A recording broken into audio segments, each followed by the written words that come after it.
Good evening, everybody. What's going on? I am RodimusPrimal. If you haven't been to my channel before, I'm sure many of you are aware I talk Transformers and lots of Transformers stuff. It's pretty much what my channel is usually based on. And we are going live tonight for first and foremost, probably to catch up with you guys. I haven't done a live stream in a bit, and I figured I would just do like a little solo stream and maybe cover some of the Transformers news. It's out there. There's a bunch of stuff that a lot of stuff from Japan. A lot of stuff from Japan is coming out, and it's not your typical Transformers news with the like Hasbro hasn't been releasing a lot of stuff, and I think half of it, I'm wondering how much is has to do with maybe some of the leaks are starting to like slow down, which I think is something where Hasbro has been trying to do some things on the back end without making any public statements, and I think that's not a bad thing. I see a lot of you guys coming on in. I see Billy White and Digital Apple and Shiba Kobe and Mercenary Terror, Brandon, what's going on? Heath, Kingdom Hearts Bluey says he just got the Legacy pack with Hound. Very cool. Very, very cool. I just want Hound, but I mean, Sunstreaker and, being a one uniform yellow color and Trailbreaker being like a solid color as well. Wheeljack and all white sounds really good, but I just want Hound. Like, I think that's pretty much what everybody wants because they're up there. Wayfair, what's going on? Hadouken to the 199, right? Those who know. Hail the 199, right? And so I'm just, like I said, I'm just chilling out and talking with all you guys, and who are you calling inferior? That's funny. Oh, I see. Kurt was talking about that. That's funny stuff. And I gotta say, like, with all the Transformer stuff coming out, I'm like, I gotta focus on the channel, and a lot of stuff's been happening, and after I got my Sandstorm video done, I'm like, okay, like I'm doing a lot of research on a bunch of different characters. And I figure my next video, maybe I'll do another triple changer, maybe a Decepticon or something like that. And, I'm sure everybody's going to be excited for that. And I'm sure other people want to see me do with the other triple changers as well and cover them all. I mean, there's so many characters to do retrospectives on, but I would like to do like discussion videos too, where I'm like covering like a topic. Like, I mean, I did like what became of Dion and, Origin of the Constructicons. Like, those are the old school stuff. And then everything became retrospectives, but I wouldn't mind covering a concept. Like, maybe if I do the Headmasters, say, like, what is the better origin? The, human pilots or smaller Cybertronians merge with larger Cybertronians? Or is it better to have lifeless ones? Like, those are might be something to have for a cool topic in the future. In particular. So Terracons definitely need to be covered. Yes, I'd like to cover all of the combiner teams. I know that here's my thing though. Like, I already did the Stunticons and I did the Protectobots, right? So I'd want to cover like all of them, but I need to go and I would need to like, I already know that the Aerial Bots and the Constructicons are getting new toys next year. And it's like, if I make a video, like already I have like, Legacy Menasor is hanging out right here. And like, he's not in that retrospective. So, it'd make the video like somewhat, I mean, it's already enough that there is, other, releases, but it is what it is. And yeah, the Combaticons too with Swindle, probably. Target has some Studio Series 86 Blaster with eject and Origins Wheeljack. Nice. I've not seen them at mine. And Mine's also a half an hour away now, like from where I live. And, so like I have not seen them there, but I wonder if like someone, maybe if there's a collector, I guess, at the, in the area there that's picking those toys up. Because I do want Origins Wheeljack and Blaster. I'm on the fence about whether or not I want the Blaster or just to get the set for um you know uh just to get the toy hack set, because if I get the toy hack set, it covers the figure in the colors that I would want, and then I would just need to paint eject, and it comes with the weapons, so like it's kind of pick and choose. So like if you get the toy hack set, could I cover the lesser known combiner teams? Well, that the thing with the commandos is that you can't really not. I mean, I can cover Ruination, right? Like that's kind of like how people want, the Combatrons or whatever. But then that also gets into because they're called the Combatrons in Japan. That's also the name of a whole Decepticon fleet that become beasts in the Japanese Beast Wars series. So that name is like, it's weird. There's a weird crossover with all of that, and trying to cover that in a, I ended up having to watch the Japanese Beast Wars series, through over. Did I hear that the new Yes, I heard. I didn't hear the actual music itself, but I did hear that they did do something with the Rise of the Beast score, so I would like to hear that. Comment next studio series. Capture 3 Autobot pack. It's not Jazz. Yeah, okay. I'll get into that when I cover those figures. Are we getting any more from what I understand? Like, here's the thing, and this is what I want to talk about first before I get into the actual Transformers news, is that the leaks have shown that they're doing like the original 13 primes over the course of next year, and they're also doing combiners. So they're going to revisit the aerial bots, and they're going to revisit the Constructicons. So at least as far as the leaks have shown. I don't know how accurate, because take that with a grain of salt. Now, here's the thing about leaks, and this is why I'm saying this. The reason why I'm saying this about, because like everybody's been reporting what the leaks are, but then you have the people who are like, it's not right to report on the leaks. It's not right to show off the figures. I get it. My opinion is, I don't think it's right to take a figure from a factory and then review it before it was ever revealed. I don't necessarily think that that's right. I don't usually make statements about it because I don't try to start beef with other channels, but I do think it's not right at all. So, and then a lot of the leaks happen because the listings are out there, and there was someone who was showing off all the leaks, and we were seeing what was coming. Now everything's quiet. Now we have to wait until the big days like Comic-Con or, whatever day it's going to be. And then we'll find out what Transformers are coming soon. And hopefully it's not hopefully it's all worth it. So we discussed this a while back, but a sort of fan canon to transition what happened with Nebula and Rebirth. Yeah, that's right. We did, because I was talking, I did talk with you, Brandon, about like, what if they did the Headmasters and localized it as a sequel to the Rebirth and started a certain place where you can make the Headmasters anime work in US continuity with Rebirth still existing. That would be kind of something cool. Yeah, maybe talk about some of the humans. Target has them for $20. Cool. Money's tight, which is why you probably saw my donate link in the Isaac says, love your channel. Am I the only one hoping to see someday more complex Human Alliance type figures?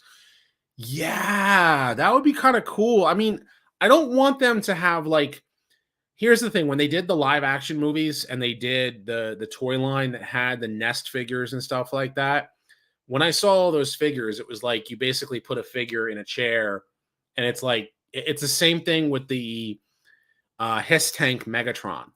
And I wasn't really a fan of that. Like, I would rather see these scale transformers have humans that are in scale with them that can interact maybe with another transformer, maybe sit in the chair or something like that. That would be kind of cool because then you can still have these figures work on your shelf. Will I cover Straxus eventually? Yes. Actually, you know what? I think that that's a character that definitely warrants me covering soon because he's got a new figure coming out. I'm actually really excited about it. And I was like, do I cover him or do I cover another one? There's going to be another character I'm going to cover that actually very lightly touches on that character existing. But I'm also going to have to read the UK stories in which he's like heavily involved. So there's a lot of that stuff too. Not that I haven't read it, just got to reread it because it's like this. It's the UK books go for a while. Picked up G1 Perceptor. Nice. Very nice. Okay. Cool. Have I played Earth Wars? I used to. I stopped playing. Gosh, it was like maybe a few years ago. It was too much. And then I tried again, playing it for a little while, and it took too much of my time. I have a lot of things to take care of, and I got kids, and it takes too much. You have to really commit to that game. And you get the reward, every 8 hours. So you have to log on to your phone and get on to Earth Wars. Or, a lot of people are playing through BlueStacks. So, doing it that way. So here, Dino King is a PulseCon exclusive. I can see that. They'll just make it the same scale. I would like him to be bigger, but I understand why they're just going to go with the G1 size because we already knew that was kind of like the reason why the Dinobots were done the way that they were done because they didn't think that the people knew who the Japanese characters were, which gets me again that they should localize the Japanese series and make it work maybe somehow like kind of like streamline it to make it because if they're never going to do a sequel to G1, like why not just try to get it because they're not going to spend the money. That's probably why. But that's my opinion, and I've wanted a G1 continuation since Armada came out. Like been waiting for that to happen, and it's never going to happen. So, what are my thoughts on stealth? It's a cool concept. I wouldn't mind them make another figure of it. It's kind of a cool idea. I'm glad it was temporary. Like it's a cool temporary upgrade. But it's a very cool idea. So picked up Gamer Edition Sideswipe, very cool. Even as remastered collection of Japanese Transformers shows would be enough to suffice. Yeah, I mean, because the video quality is low, and I'd like them to do that with Generation 1, like the original cartoon, like maybe even correct some of the animation mistakes. Like they done that with a lot of different anime, like which, by the way, if you guys are not a fan of Gainax, I think that's how they pronounce it. They're the people who made Neon Genesis Evangelion. Apparently, they're the economy's hurting those folks, and they're now declaring bankruptcy, which really stinks. But like they remastered the original Neon Genesis Evangelion and recut like certain parts of the episodes that were badly animated and just reanimated them because animators they have a lot of work on their hands. That's the reason why we had so many Generation 1 animation errors. And the same thing with Armada. Prime had a few animation errors. I think Animated had some too. Like they all did. Every Transformer show has their animation errors. Things might be off model or might be weird in the transformation or whatever. So with the wild success. Well, here's the thing. Numbers are weird with X-Men 97. So everyone's talking about it. I hear so many people talking about X-Men 97. But the problem with X-Men 97 is that it's on Disney Plus, and not everybody wants to watch Disney Plus, so they're watching elsewhere. They're on the 7 seas, so to speak, to watch X-Men 97. But if the toys are selling, then that means that it means that they're making money. And it's not like Star Wars, which is a dead franchise at this point. I mean, Star Wars is dead. Like they'll come out with a new TV show, but nobody wants to watch it. So, um, saw a G1 Optimus on eBay, but the color is black. Oh, that might depends. I mean, is that a customized figure? Because it might be a customized, G1 Prime. Not sure. Grew up right before G1, was watching both Transformers and GoBots Time. Yeah, Beast Wars. I love Beast Wars. Yeah, that's where Primal comes from. I always say like that's where Primal comes from. Gynax also did Gunbuster. Yes, Gunbuster is a great anime as well. So many good animes, right? They also did Daikon 3 and 4. So, which is great because who was it? What was the name of that fan film that was made? They did Starscream and they did RC, and they Fooly Cooley and Daikon. They you know they did something for it. It was kind of cool. So yeah. Yeah, and that's true. EarthSpark. So I do want to talk about EarthSpark, but I want to get into the new stuff about EarthSpark because the rumor is that the show is being canceled after the second season. Not everybody is really liking it. You know, good. That's right. 87 render. That fan film was great. Like it was awesome. That whole RC sequence with the big grand Galvatron thing they did was like a Fooly Cooley reference. It was just so cool. So cool. And but yeah, so uh those who want to help out the channel, of course, I have channel the donation link is there. And if you want to do channel memberships or if you want to help out with with super chats, of course, I'll read those right away. But for what I'm gonna do is I'm gonna start moving into this Transformers news. And let's get into this here. Where are we? Open up this window. So here we go. So the first thing, like Transformers 1 is, I think, to my understanding, Transformers 1 is going to be the big thing right now. And there's these big statues at a presentation in France. They're still, like, I think they're getting ready to finish the finishing touches on the animation and the finishing touches on the story, like of the score, and getting everything, all of the final cut of the movie. But they got these statues, and I'm wondering if they're going to show up like maybe at like Comic-Con, in July, or just to like really help promote the movie, because the movie apparently comes out, I think, in September, and that's a weird time for an animated movie to come out. But I'm guessing that there's a purpose for that. Also, because they got to build up the hype. So you got Megatron here, you got Elita 1. It's D16 is going to be his name. He does have a Decepticon symbol on his shoulder. So I think what's going to happen is that he's going to have a certain brand on him. And when he gets his transformation cog, he's going to see the Fallen, Megatronus, and then become Megatron.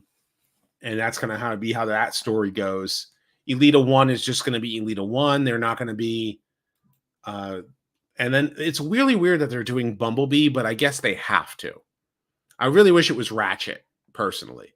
I think it would have been better if it was Ratchet was his closer friend, or Jazz, or another character, but they have to do Bumblebee, right? Because everybody knows Bumblebee. So B127 is brought in, and he's still kind of be a kid brother type of character, but it's kind of weird that he is like there present at the start of the war. It is what it is.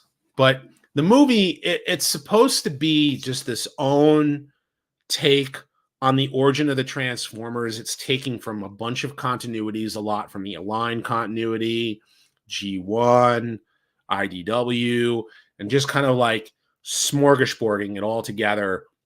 Having the Quintessons involved somehow, having Sentinel Prime, and Dion is not, obviously, yeah, because they're not doing G1, so so the movie is just going to be its own take, And it's just going to be like a quick way for people to understand the origin of the Transformers and where they came from, becoming who they are, and how the war started. I think that's just going to be it. And that's fine. I'm hoping that new fans come in. And that's really what you want at the end of the day, because EarthSpark is not exciting people the same way that they're hoping, like bringing in new fans. So if Transformers 1 can do something right and actually be able to get people excited about a Transformer story. I know a lot of people don't really like Chris Hemsworth is doing Orion Pax, but maybe he becomes Optimus and then Peter Cullen takes over. Maybe that might happen. We don't know. But, looking at the statues, it's kind of cool. Right? All of that detail that they have there. So, so let's X out of that one. Now, what we found out is that the next Transformers live action movie, actual live action, which is G.I. Joe crossing over with Transformers, is not going to have Stephen Caple Jr. directing. He exited, apparently. It is a rumor, so it is a, take with a grain of salt kind of thing, but to our understanding, he's not going to be directing the G.I. Joe Transformers crossover. Does that get me worried? A little bit. Rise of the Beast was okay.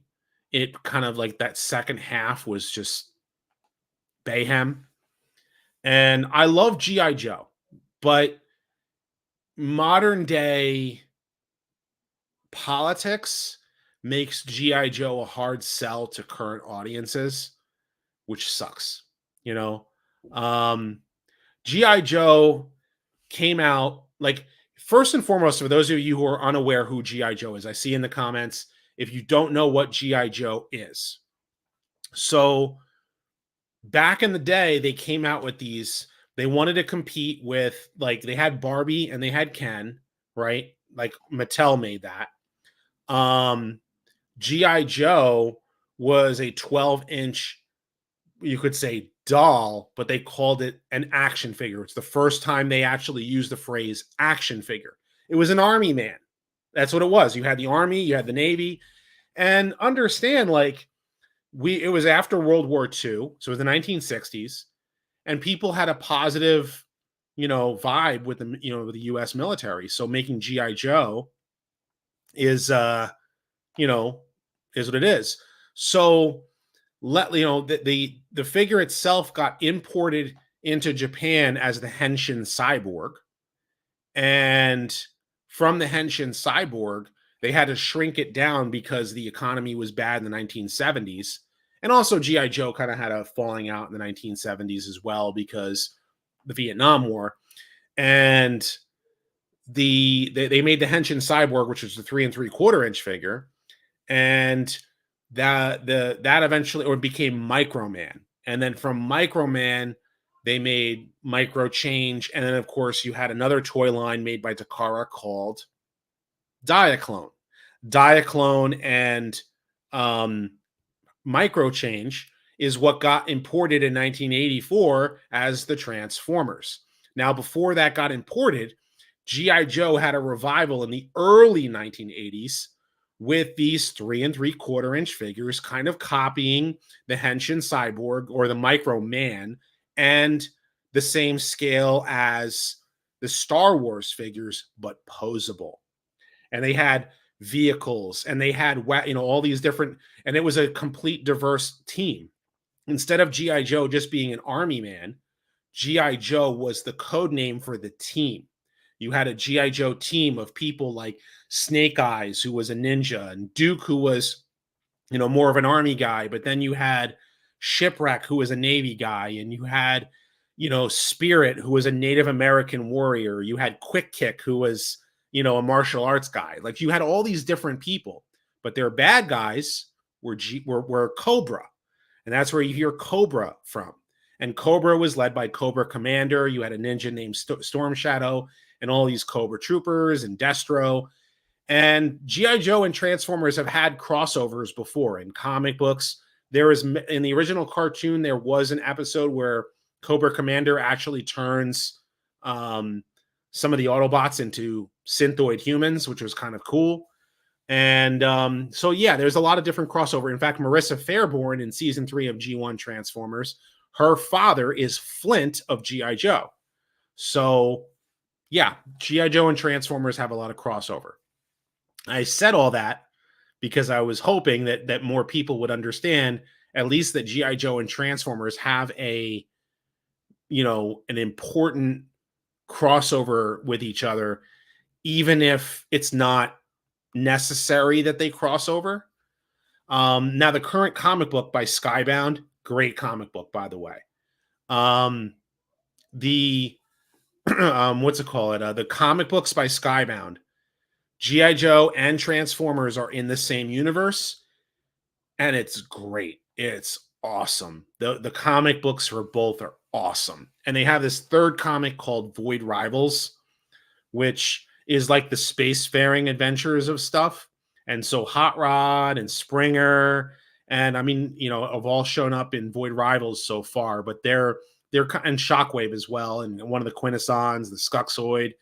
It's all interconnected. Really, really cool stuff. But they are doing a G.I. Joe Transformers crossover movie. And with that, I'm actually happy about that because it'd be cool to see them do a good crossover. But here's my thing. I don't think the movie is going to be great because Hollywood has a hand in it. And it's sad that Stephen Caple Jr. is not continuing. We hoped that Travis Knight would have continued after Bumblebee, but we didn't get that. So, and I didn't think they handled the Beast Wars characters as well as they should have. That's my opinion. I love the Beast Wars characters. And, I wish the Beast Wars characters were handled a little bit better, and they weren't.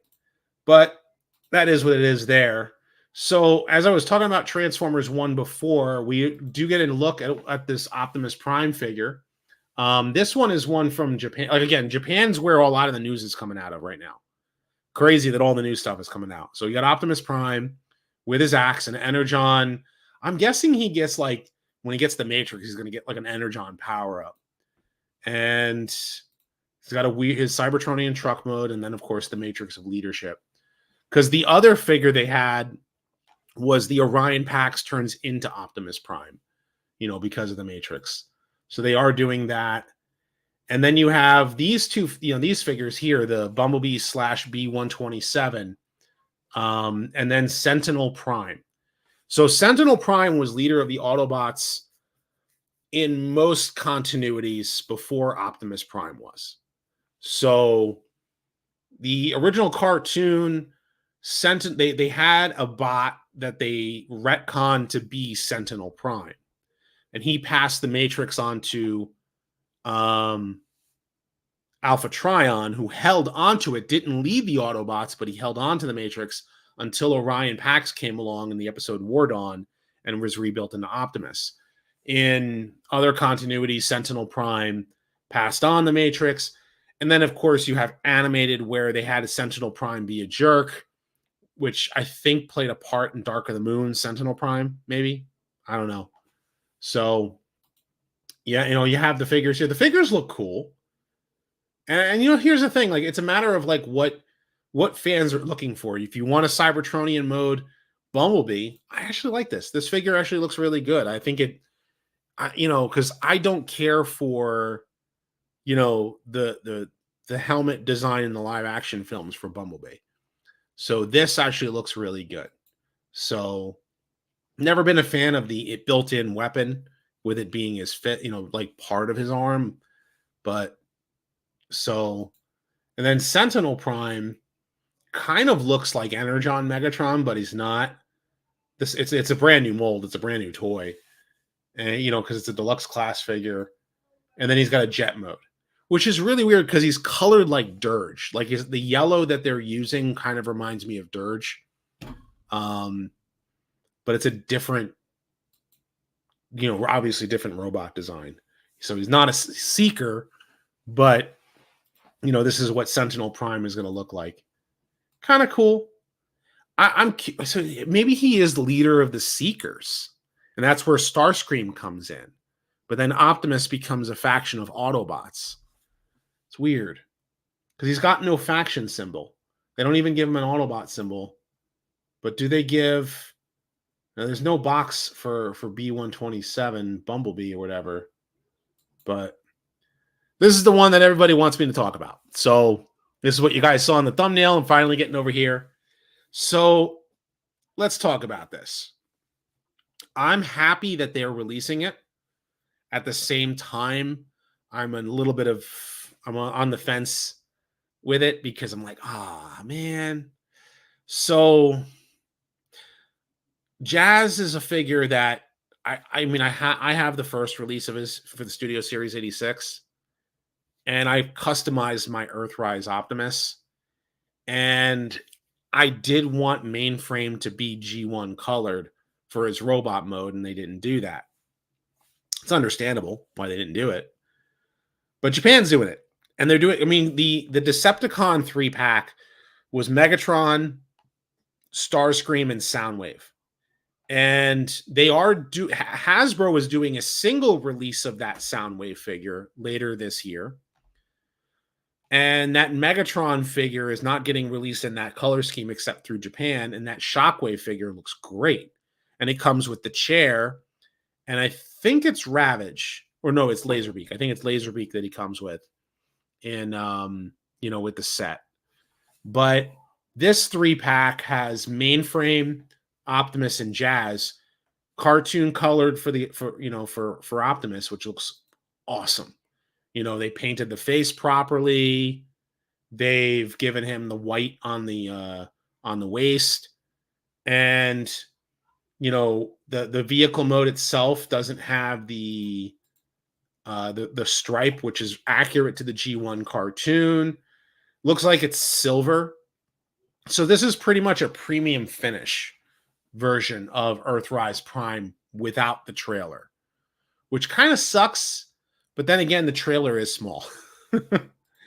So if you want a G1 Prime and you're not going to shell out the money for the Commander class when it eventually comes out, sure. But I hope Hasbro does a single release of this guy, of Mainframe. And, Mainframe comes with, transforms into Teletran 1. Now, Mainframe, the G1 toy, was an Action Master. He never transformed. And they made him transform into Teletran 1 for the Arc. And I have the Arc on a shelf over there. And the, Teletran 1 is inside, and you can transform it as you need to. And it also comes with the Sky Spy, which is great. So, I have a cutout Teletran 1 over here made out of matte paper, and I cut it up to pieces so that it looks really good for a lot of the photographs. But I would like to actually make a better background for the Decepticons, like maybe have a purple one, and then maybe have like an outside one for my photos over here. But Jazz is just the same Studio Series 86 figure. There's no changes to his figure. He has the 14 instead of the 4, and it's not it's clear plastic, which not everyone's going to be happy about. So there's nothing different about Jazz. And, you got Mainframe transforms into Teletran 1. So cool. But I would just like them to release this figure single, and you don't need to spam the chat with highs. If I have to, I'll, put you on quiet. So this I do like the paint job. I will say that. I really, really like the paint job. I like the fact that they painted the lights on top of the truck mode, and the detail of not having the red there also works better for in robot mode when he it's not a silver stripe here on his arms. But I also noticed that they didn't paint like I painted mine, like this little part right here where I don't know if you can see my mouse. No, you can't see my mouse. Like right there on his abdomen, there's a back part there. I actually painted like the silver to go all the way around. Doesn't work that way. So This is where the 5-pack comes in. The jazz that comes with that 5-pack, it's not clear plastic. So if you're worried about your jazz figure breaking, get the 5-pack and you'll have Hound, which is great because I want that Hound. And that Wheeljack being in all white is nice. Sunstreaker being a single yellow is nice too. But just, I'm here's the thing. I have a feeling, and this is my suspicion. Studio Series 86 Optimus is going to be a brand new mold. They're still utilizing this Optimus mold because they want to get their money's worth, and Optimus Primes sell. The dramatic capture thing for Megatron sold very well. With Megatron and Shockwave and Soundwave sold very well. This is probably going to sell really well too. So it'll give people an opportunity to have an Optimus. Not everybody has to go for it. I just hope that Mainframe gets a single release. And I wonder if Takara is going to do a single release for Hound. That would be great. I really would like them to do a single release of Hound because not everybody wants to buy the 5-pack. Some people are really upset about that. So, other thing that's pretty cool, they're doing the Masterpiece Ironhide and Hoist in their Diaclone colors. So you're going to have Lift Ticket and DK2 Guard officially revealed from Masterpiece. And I don't collect Masterpiece figures, but they're cool. So they look really nice. I like the detailing here. Lift Ticket is, well, first and foremost, Lift Ticket is not necessarily a character. It's actually a Diaclone piloting this, just like it's supposed to be from the original toy.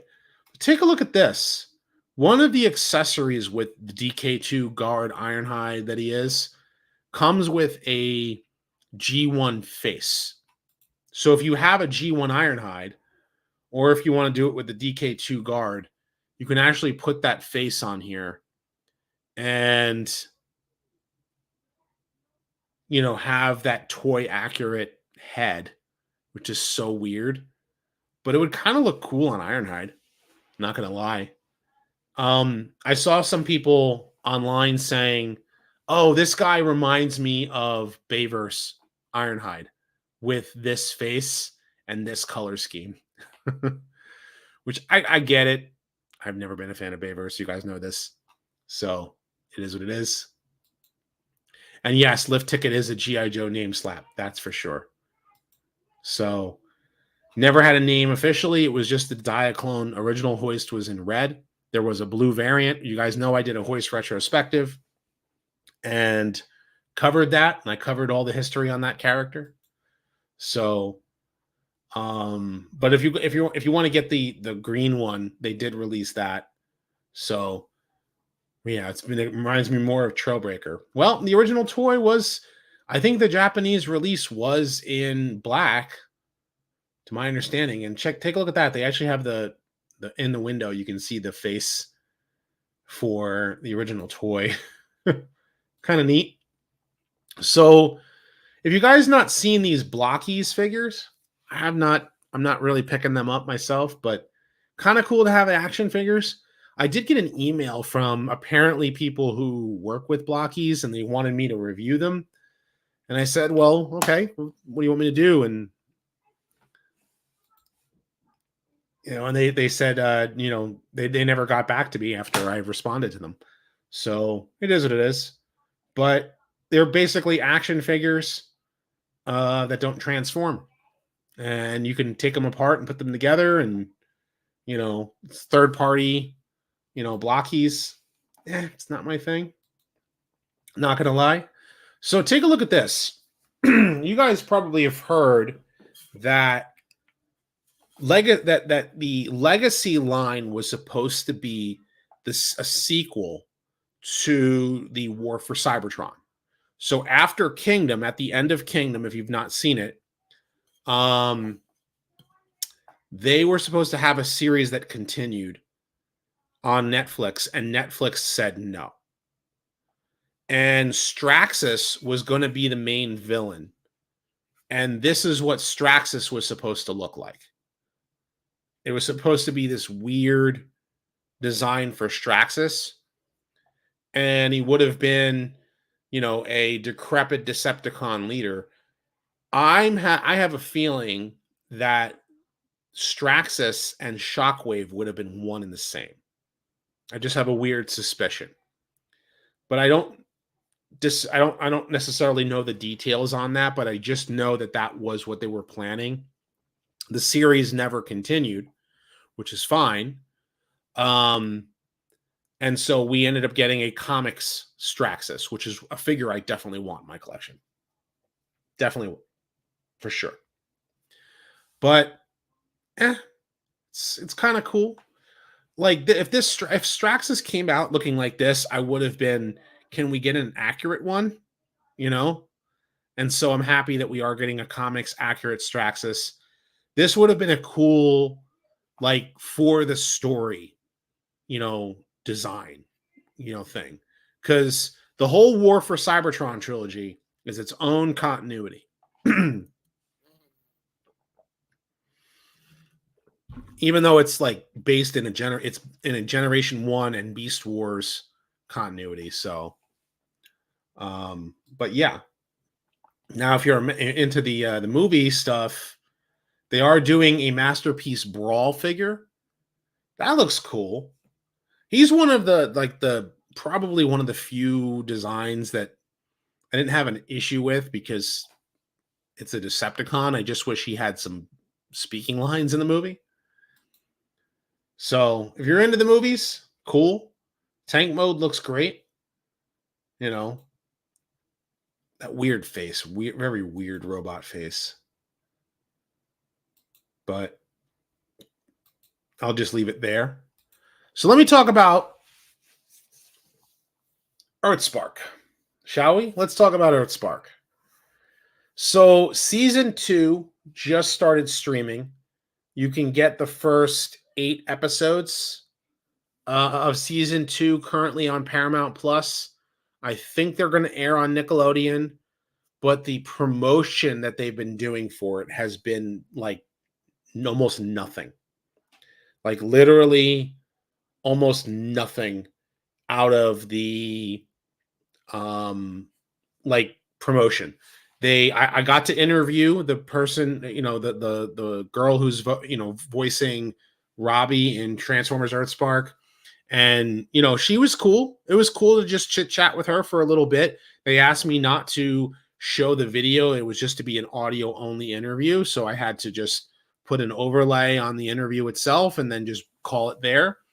And so I ended up recording. Have the Zoom recording, and then just did it that way.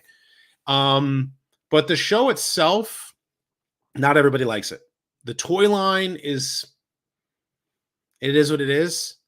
So EarthSpark is supposedly going to have a second season. This second season is going to be, the rumor is that second season is done. Like after season 2, they're done with Transformers EarthSpark and they're moving on to another Transformers series. Half of that has to do with while Nickelodeon and Paramount are involved in the making of the show, I think Entertainment One, before the merger, before the sell-off, they were involved, and then Hasbro sold them off, and then I don't necessarily know all of the backdoor details, but I think that might have something to do with it. I think ratings are another thing to do with it. The other thing that I have, I think, is the fact that the toys are not selling well. If the toys are not selling well, then the show is not going to get, more. Now, they are coming out with new toys for the new characters, and they are hitting the shelves, but they seem to be really bunching up on the shelf. And there's we used to have days where, when Toys R Us was a big thing here in the US, you had whole aisles of like certain toy lines. Now it's just basically, you just basically have Walmart and Target are the two big ones, and you know, Transformers has a small real estate on a toy shelf, and EarthSpark has to take part of it. Transformers One is going to have to take a part of it. The Generations with Legacy and what was Kingdom before, and War for Cybertron and all that has to take a part of it. Studio Series has to take a part of it, and that's all real estate that Hasbro has to figure out how much can we deviate and put it all out there. So I think that EarthSpark's toys kind of suffered from it. But here's the thing. EarthSpark as a show, I thought it was okay. There was parts of it I just really didn't like. Megatron being a good guy to me is just, it doesn't work. It just really doesn't work. And in this show, it shows more how much it doesn't work. Like as far as turning Megatron into a good guy, I don't like it. I just don't like it at all. Megatron is not Magneto. Megatron is, robot space Nazi. That's who Megatron is. So, but as far as the show itself is concerned, I know some people really like it. You're allowed to like it, and you're allowed to not like it. You're allowed to have your reasons for not liking it, and you're allowed to have your reasons for liking it. And so, if you don't like EarthSpark, great. You like it, cool. I don't like I didn't care for it a lot.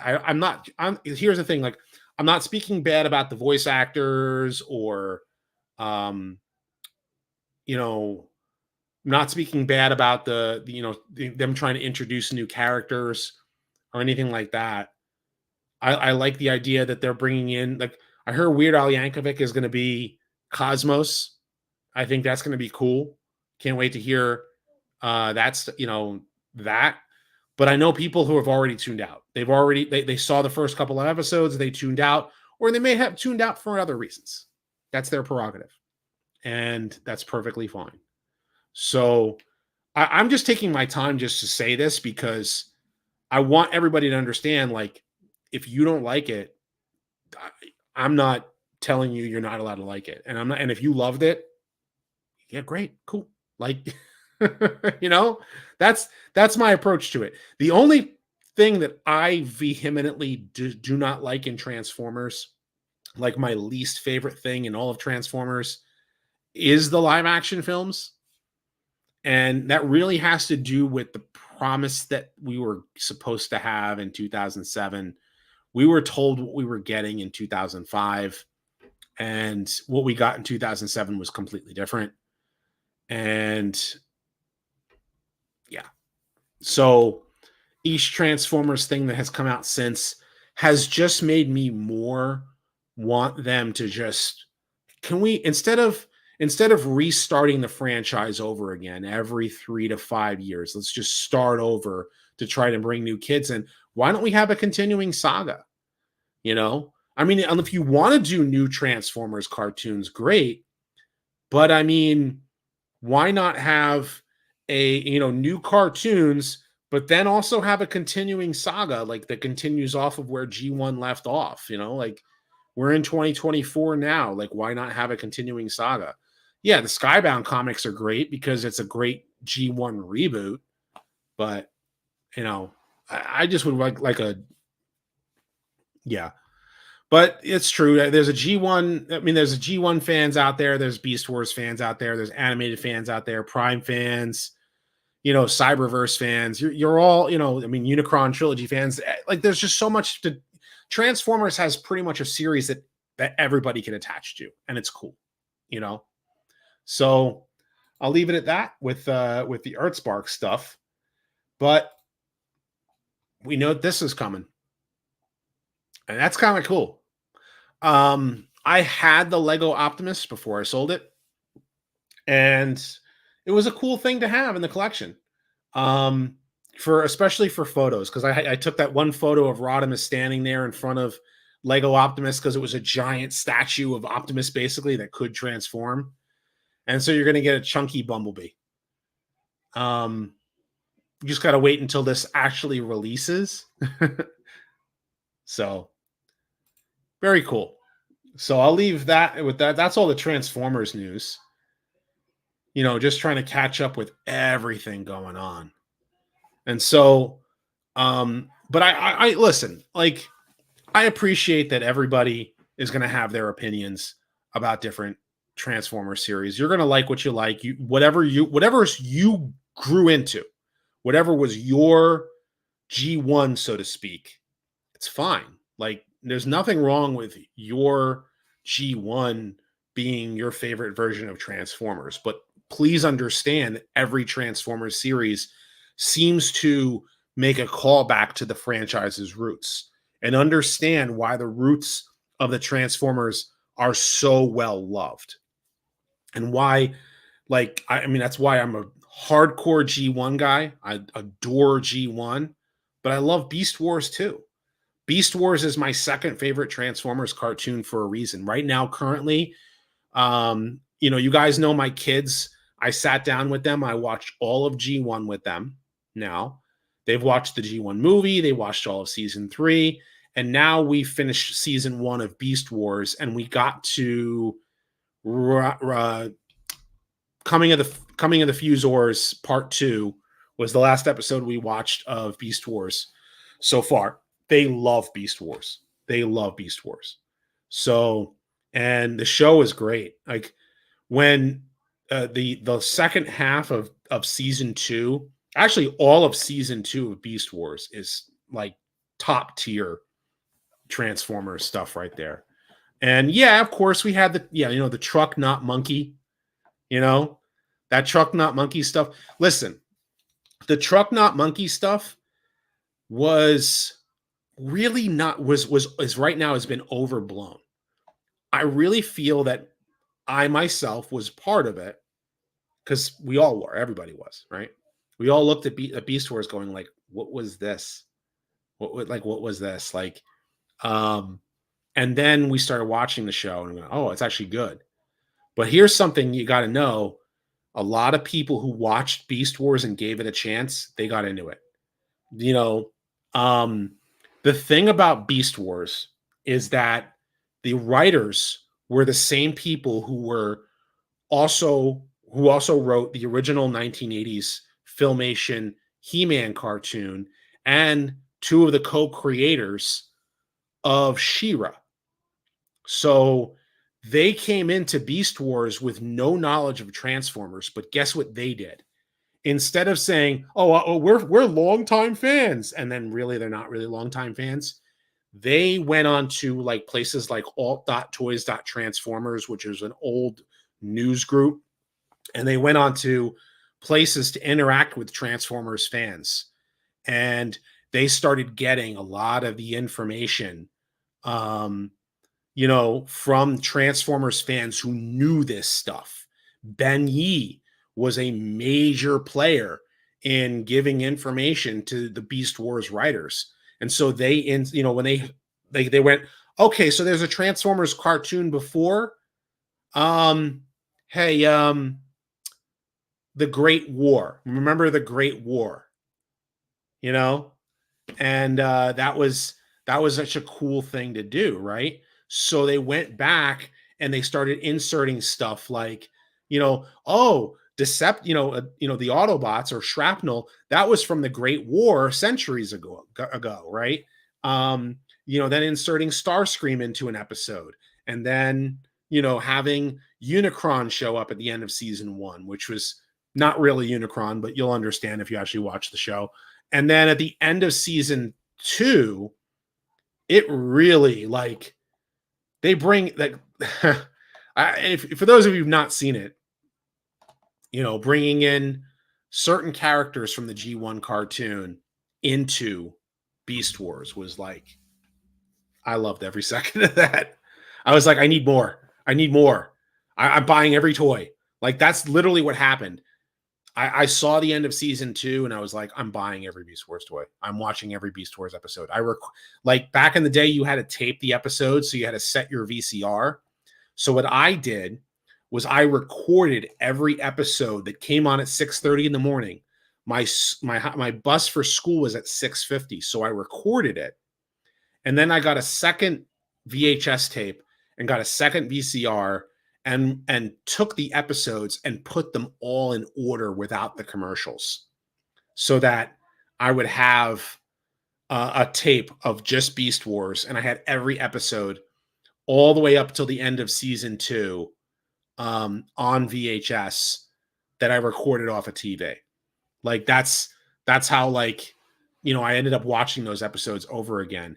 And it was the same thing like for Generation 2. Like a lot of people's hate on G2 for being G1 reruns, but for those of us who, I recorded a lot of the Generation 2 episodes off of TV as well back in the day, and then Mega Man episodes and stuff. Like I just had like VHS tapes like crazy, so you just record, tape it off a TV. But that's how you watch it over again. The only way that you can watch it over back then is if you taped it. If you didn't tape it, you couldn't watch it over again. If they never reran that episode, you never got to see it. Whereas nowadays, everything is digital, everything is streaming. We had to tape it back then. So, and so like our VCRs got a lot of use. That's how I ended up recording Godzilla movies off of TV that way. And, gosh, it's like you weren't even born. Yeah. So Beast Wars came on early Sunday morning. Maybe for you. No. Well, I think maybe new episodes. New episodes were Sunday mornings. And then, or maybe were Saturday mornings. I don't remember. But I know Monday through Friday was like the reruns. So yeah, I don't have a collection of VHS tapes as much as I used to. I have some VHS tapes still. I have like when Rhino released the VHS tapes of G1, I have a couple of tapes still there, but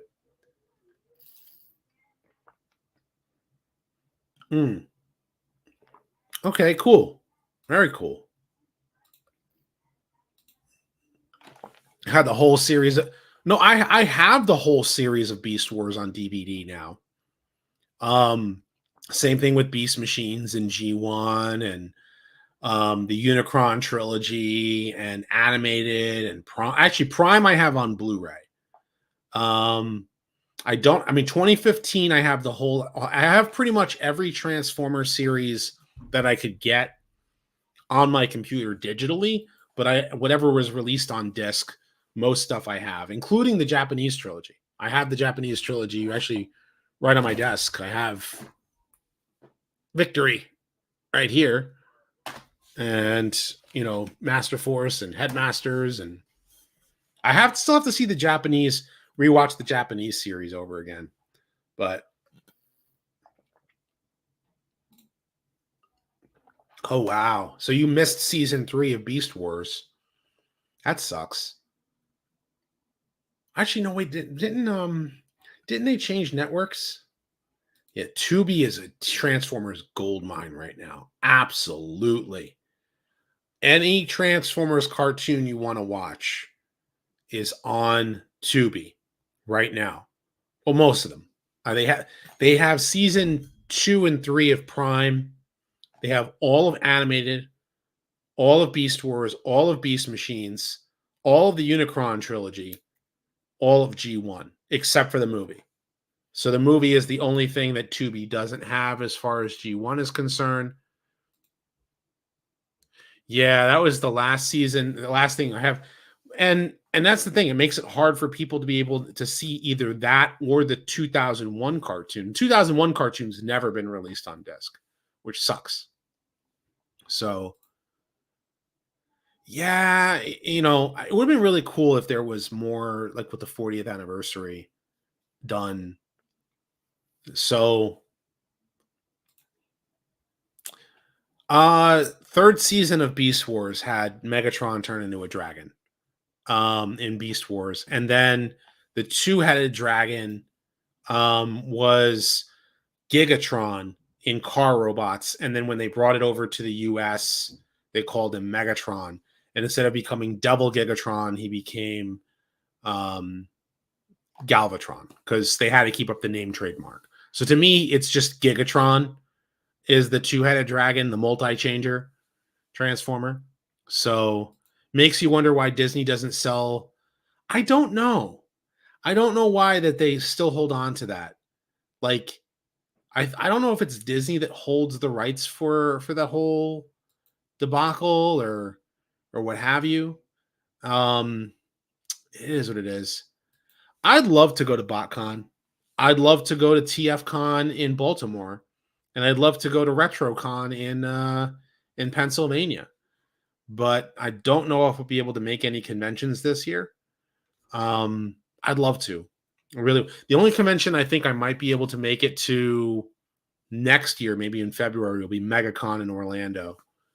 Because I mean, I live in Florida now, so it's kind of I can't just go to the Northeast stuff. I can't go to New York Comic Con. I can't go to, I mean, I could go, but I would need a plane ticket. So, yeah, because in no way I'm driving 1,200 miles. And right now my car needs repairs, so it's going to be expensive to get my car repaired. Like it's still running. It's just there's things that need to be repaired on it, and I don't think I would like to drive my car from Florida to New Jersey or New York or Pennsylvania as is. So yeah, my car needs a lot of work. Early 2000s was a great time. Early 2000s was a great time to be a fan of 80s stuff. Transformers came out with stuff, He-Man, Ninja Turtles. Gosh, yeah. Like there was so much stuff that came out like that was all, bringing it back. And what's an underrated Transformer series? Say 2001 Robots in Disguise maybe was probably a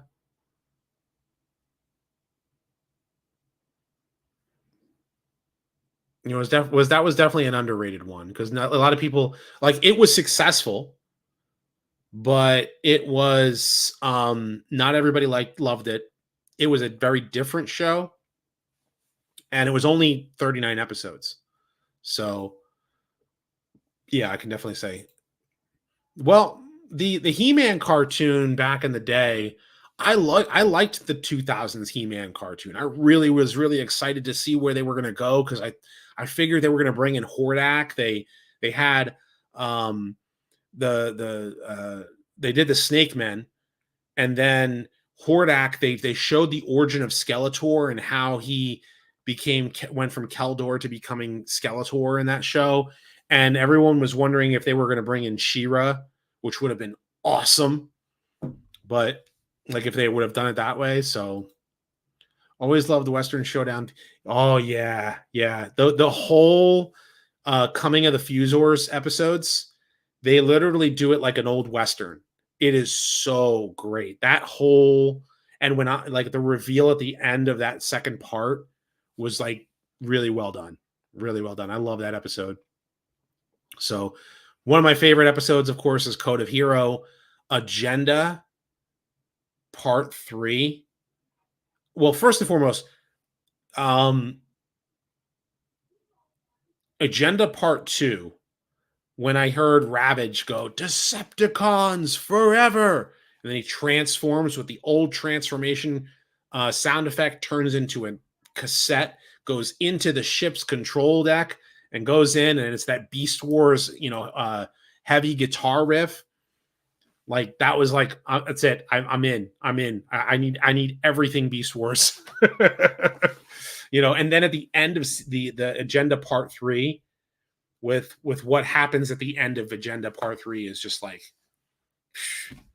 oh man, like I can talk up that episode all day and all night. Yeah, I wish there was a third season. That the reason why the show got cut was because the toys weren't selling well, but the toys weren't selling well because of Mattel. Mattel made the most moronic decision of making multiple repaints of He-Man and Skeletor clog the shelves. And then it was really hard to get your hands on any of the Masters characters because they were like all one per case. It was like 4 He-Man and then one of each of the 2 other characters in that case. So if you wanted Tila and if you wanted Orko, that was one wave, and then the next wave was like, let's say, Mechanic and Man at Arms, but it was a second wave of He-Man, and so He-Man's just clogged the shelves. Skeletors, and same thing with the villains boxes. So have the similar feeling for me when I saw animated. For me, it was hooked after Megatron got his body back. Yeah, I really like animated.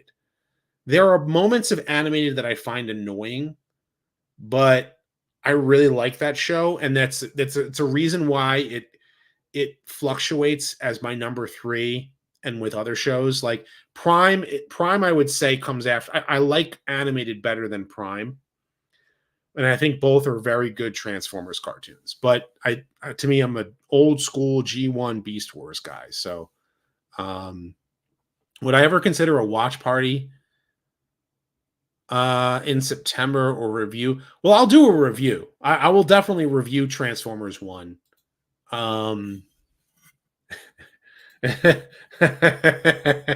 That's yeah, that's true. They could do so much more with He-Man to get more people. I was thinking about this for a little while. As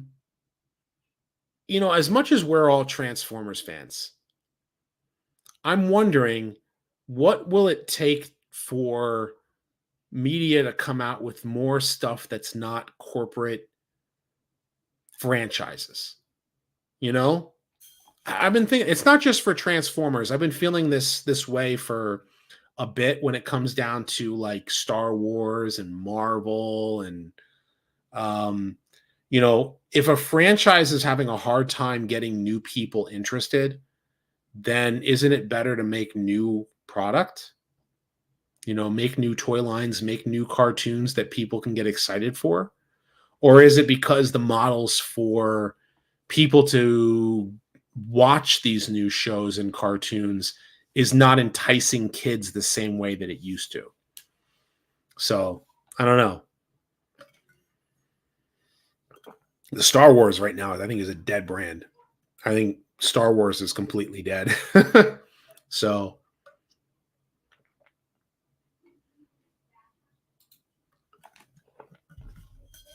he was definitely a good man at arms. Definitely a good man at arms. What's up, Kung Fu Hustle? And more companies should start low budget projects that are new IPs while using them. Yeah, absolutely. Power Rangers is dead because Hasbro killed it. They didn't know what to do with it. That's my opinion. Power Rangers, they decided not to continue on with the Super Sentai tradition. Super Sentai is the way that if they just followed Super Sentai, they could make whole seasons of Power Rangers and get new fans involved. And Power Rangers, even Super Sentai honors the old stuff, right? They honor the old stuff. They bring in some of the old Rangers and what have you, but then they also come out with new stuff. But when Hasbro took it over, they went, let's just go hardcore with the Mighty Morphin. And I think that hurt. Like, I'm not super hardcore of a Power Rangers fan, but I know enough to like say like, okay, like this could have been, they could have done this a little bit better. And that's just because they didn't know what to do with Power Rangers. So great kid appeal characters help. Kids only know what they see on TV. Optimus, Bumblebee, Megatron, Soundwave, Grimlock. Yeah, they got to bring in other characters for sure. That's what makes it tricky for Transformers, because Transformers is a corporate franchise now. And so because it's a corporate franchise, Optimus, Bumblebee, Megatron, Starscream, Soundwave have to be like always front and center now. You can't get a Star Saber versus Death Saurus series, a Rodimus versus Galvatron series, because where's Optimus? Where's Megatron? Corporate needs their corporate characters out there. And as much as that's not like that isn't necessarily a bad thing from a marketing standpoint, but there does come a point where you got to try some new things to try to keep the franchise fresh. And I think just restarting the franchise over and over again is doesn't necessarily help, you know. But I think Transformers can still have its fair share of you know, good things coming out. Like everybody's happy when their favorite character gets a new figure, right? Like a G1 guy gets a new figure, a Transformers Prime character, an animated character gets a new figure. So, but where are we?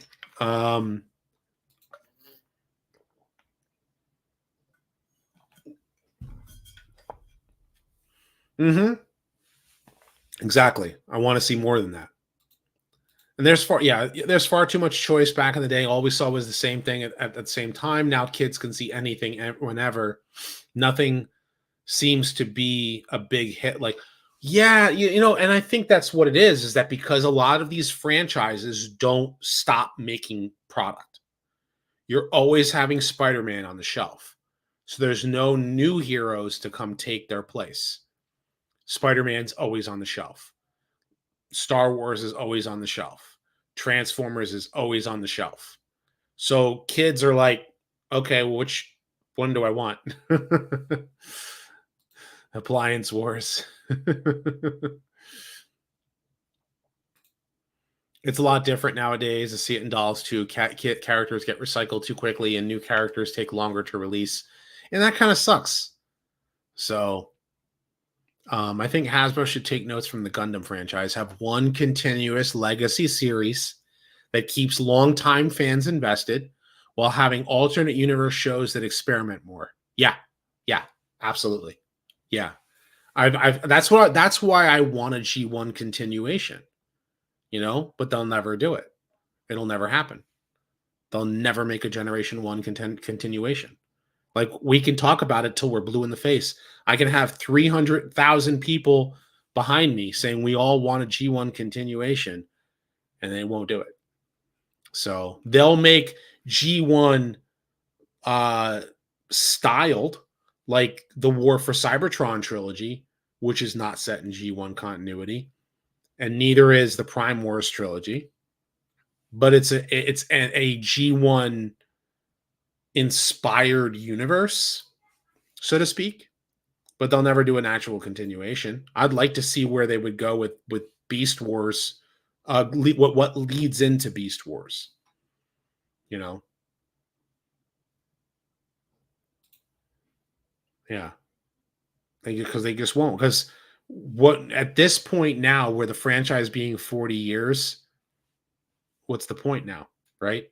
We're just going to get a bunch of 40 and 50-year-olds to say this is the show we wanted to have continue, and Align kept going for a long time, but the Align continuity, in my opinion, is a mess as a continuity. It's a real mess. We might have had a continuous continuity with Align if it died because, there's a lot of backdoor stuff that's wrong with the Align continuity. A lot of backdoor stuff. They blew their budget big time, and they ran out of story at episode 52, and then they had to get more money to make season 3 happen, because apparently they ran out of storyline. And then they were like, which way do we go? Do we go in this direction with a green Optimus, or do we go in this direction with Beast Hunters? Do we go with pirates or Beast Hunters? And they went Beast Hunters. So that's the thing, though. It'll only be 10 episodes. And then it's 10 episodes means you have to cram story into 10 episodes. It's not a full-blown 26 episode arc. It's 10 episodes and everything has to be crammed in. So I'm not a big fan of that model of release. So like that's because I mean they took the Inferno saga of of the X-Men comics and they made it one episode. Madeline Pryor becomes the Goblin Queen for one episode. That's it. You know, they do life death and how Storm got her powers back in like 2 half episodes. That's really crammed a lot of story. You know, if G1 was a continuation, it wouldn't it be single shot stories though? It could be. It could be. You can take a group of characters and have a story with them. That's the beauty of Generation 1 is that because the universe is so large and you can even merge, you can even do a flashback episode where let's say I I've thought about this. Let's just take one example of an idea for an episode. This is just a kind of an idea pitch. So imagine a G1 continuation episode that takes place in the present. Yeah, the headmasters are happening. Yes, the power masters are happening. But let's say we have the animated version of Prowl as a character, Prowl the Second. And what we come to find out was that he exists in G1 continuity. We find out his origin. And we find out that he is being hunted by a G1 styled barricade. Like the barricade from like that's the smokescreen redeco. And then we learn the backstory of Barricade and how he was whatever.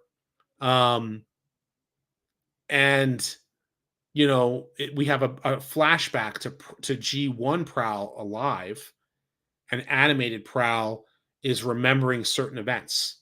It would just kind of be like that kind of idea where you have a flashback where you get to see some of the old characters still alive, and maybe an event happened in the timeline between season 2 and the movie.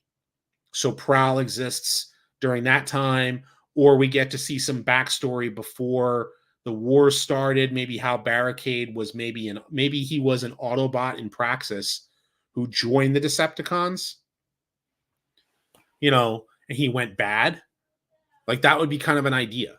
Maybe have, I don't know, Bulkhead exist alongside, having a flashback with that involves Ironhide and Brawn. And then you have 3 bulking, strong characters in a story. Like that would be kind of cool to have like some characters that are in Legacy that are from other universes but are now part of the G1 continuity. Bring in Windblade. I've said that if you do a Windblade story, her origin can come from the face of the Ninjaka. And her connection is because Perceptor connected to Ninjaka. And that created a life spark of energy that they created a new Transformer body out of Windblade. That would be a cool origin story for her. And that would insert her into the G1 cartoon mythos. So instead of a reboot of G1, you continue on from G1. So, and I see you guys coming in. I see JB, Stacy, and everybody. I know everybody's probably coming in and out, and I'm chit chatting away and what have you. And of course, if anybody wants to leave any super chats or donations, of course, it's greatly appreciated. But we need to animate the Skybound comic. That would be cool. It would be very gory and bloody. It'd be very gory and bloody. I don't know if they could do that in a cartoon. Yeah, the Windblade story does sound cool. Like that's like my headcanon for G1 cartoon Windblade having a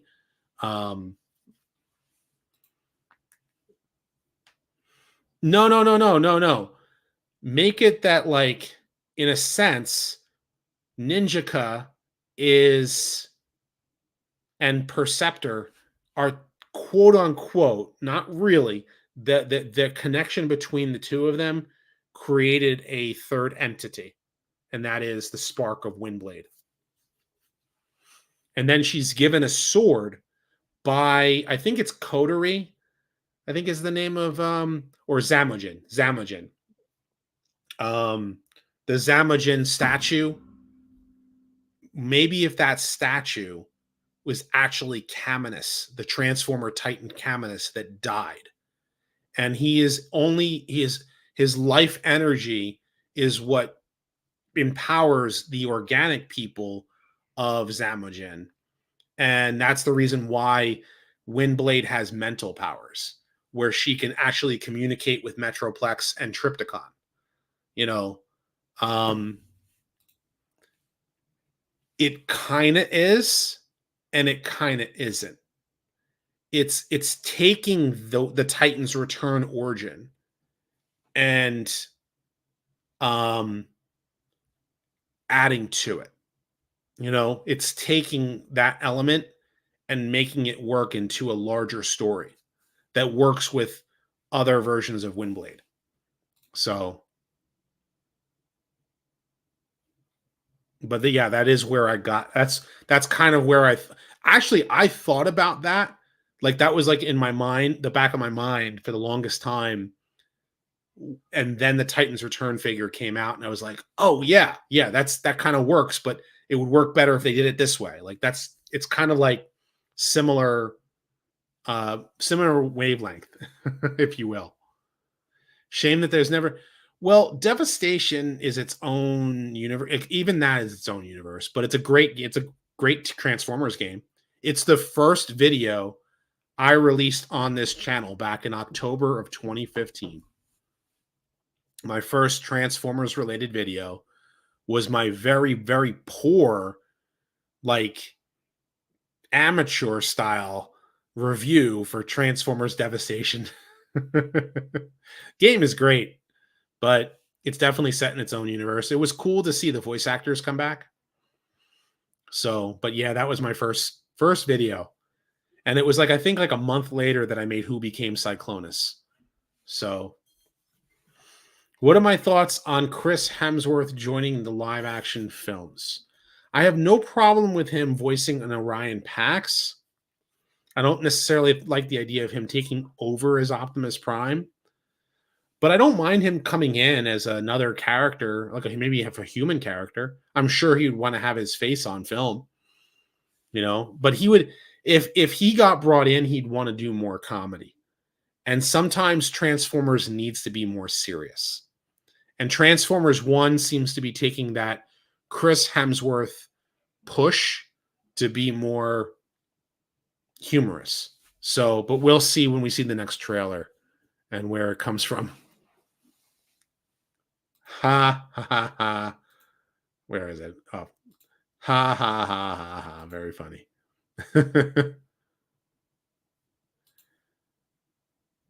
Yeah, we definitely know who Thundercracker became. Was definitely Scourge, right?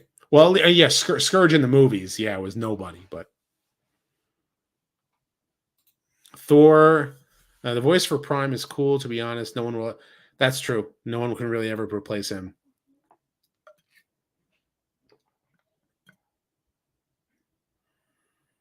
Mm.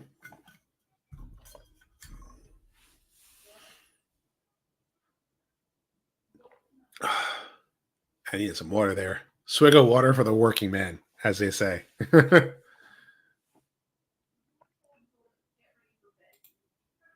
Think Chris Hemsworth is going to be a G.I. Joe character.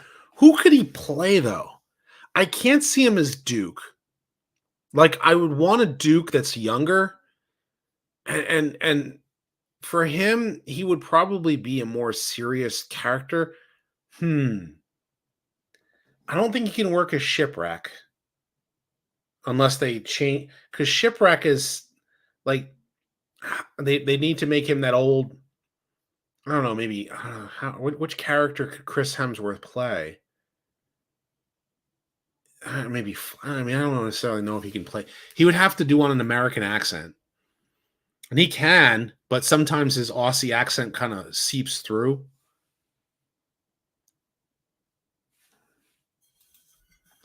I've heard that too, and I'm very glad that they got Peter Cullen.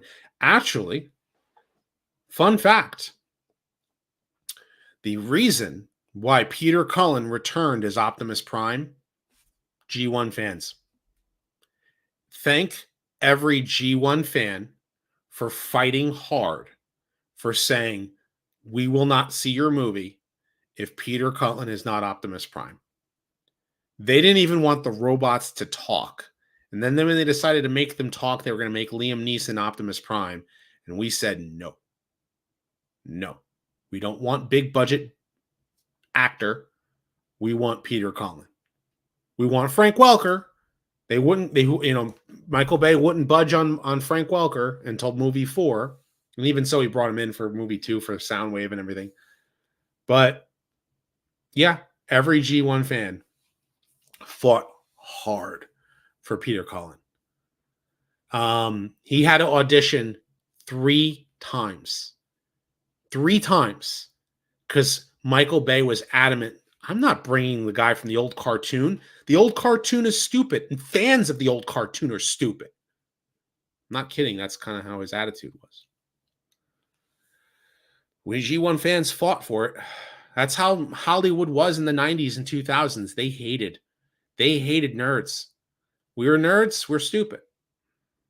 We like this stuff, so we're dumb. That's how they looked at us. That's why the Transformers changed how they look. And I don't necessarily think it was for the better, but some people really love it. Yep, hated Hollywood in the late 90s and early 2000s. I mean, mind you, what they did for Blade with Wesley Snipes, top-notch stuff right there. But then you had the X-Men, what do you want? Yellow spandex? Funny how nerddom is no longer the counterculture. It's kind of hard to be that, like, watchmen of because the fans themselves are the ones who really care. They're the ones who are your unpaid marketers. Fans are the ones that care about a franchise and will tell everybody to go see it. Fans are the ones that will get their family to go see it with them, or get their kids to go see it with them, to get their siblings to go see it with them. That's the reason why the first Transformers movie was so successful. The franchise was already doing well, but then Hollywood was coming out with a Transformers movie, and every Transformers fan out there was like, dude, this is going to be huge. It's going to be huge. You got to see it. New Transformers movie. So we marketed the heck out of it. Hollywood didn't necessarily need as much I mean, they did market. They had trailers. But and it also sucks now because the movie theaters are hurting because of streaming. But I mean, let's just be real. How many people were Godzilla, like, word of mouth goes so far? Godzilla -1 did wonders because everybody was saying, Godzilla, you got to see Godzilla -1 in theaters. You got to see Godzilla -1 in theaters. You got to go see Godzilla -1 in theaters. And so the movie was successful because Godzilla -1 probably would not have been as successful as it was if not for good word of mouth. And it did really great because of that. And, but nerds are the ones who market a movie. So if a movie sucks and nerds are telling you don't go see it, it's, now what you get is the corporations will pay reviewers to go see a movie, go see a TV show, and say great things about a movie or a TV show. And everyone says, like, oh, it's a review bombing if there are negative reviews. But there's also review bombing because they're paid to review good about a movie. Instead of just, I want to go see the movie, I'll review it honestly. I'm a firm believer of reviewing it honestly. If the movie sucks, the movie sucks. If the movie's great, the movie's great. And a lot of people like a movie, and also, even if it doesn't meet your expectations if you're a fan of it. There was a time when you would go see a movie over and over again, you know? And so, like, I mean, I see this like you saw the 2007 movie 4 times because they they knew you were the Transformers guy. Exactly. So people went and saw it. And so a lot of people saw the movie over and over again because of that, because you're a Transformers fan. And the passionate ones are going to be the most critical. They're the ones who are going to pinpoint the continuity between this one and that one. They're going to pinpoint the weird thing with this. The average audience goes and sees a movie and goes, eh. So I think that storyline, it's the storyline that got lost in the show.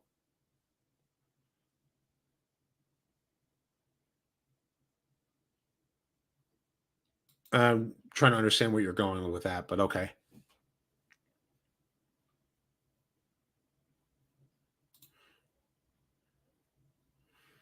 A lot of people like the movies. They do. They made a whole ride out of it in um and also I'm also a firm believer in um recognizability of characters in personality and in design. So if they look like the character enough, you can kind of squint and go, okay, I recognize it. So one of the last time when my kids and I have taken my kids to Universal more than once, and there's a Transformers ride. Um, and if you ride it, it's all the Michael Bay Transformers, right? And my kids are like, where was my daughter got off the ride, and her first reaction from the first time she rode it was, where was Starscream? I love Starscream. How come Starscream wasn't on it? Starscream's there. Live action Starscream.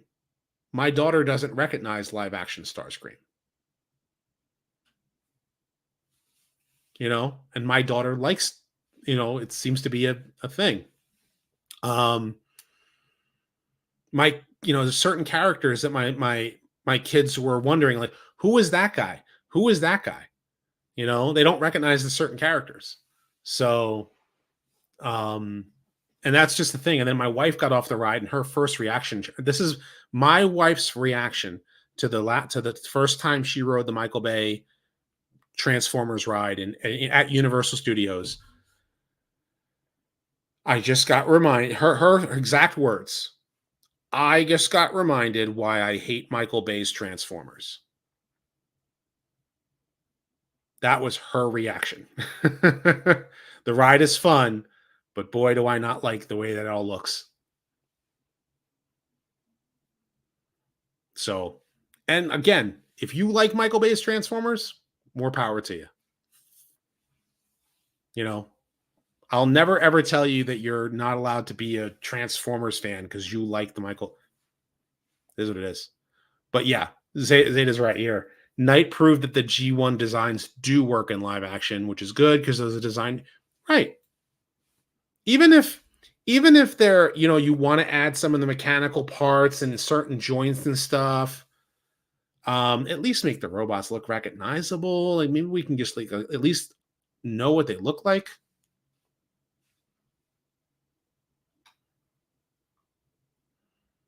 But I can go on and on about the Michael Bay Transformers films, but I'd rather not. I'd rather talk about what I enjoy about Transformers. Because if I go on and on and on about Michael Bay's Transformers, then it's like, where am I going to talk about the stuff that I really love?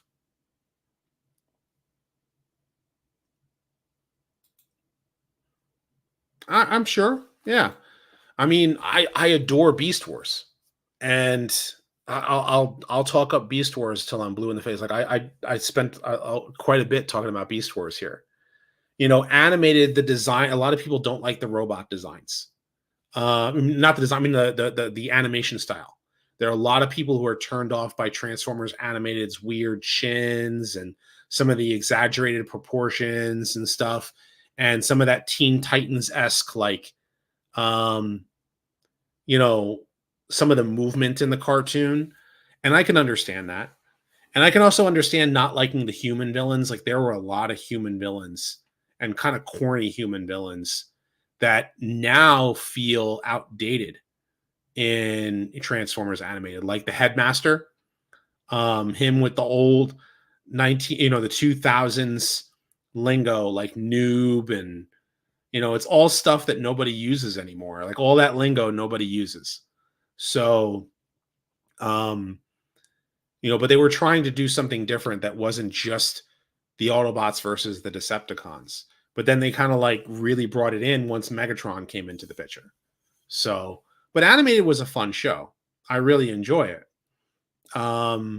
Transformers Prime, and here's where people like, there are people who are Transformers Prime fans who don't, who can't see the grand scheme of things, like why people don't like, there are certain things about Transformers Prime that have a negative, and it's not just specific characters, it's the storylines.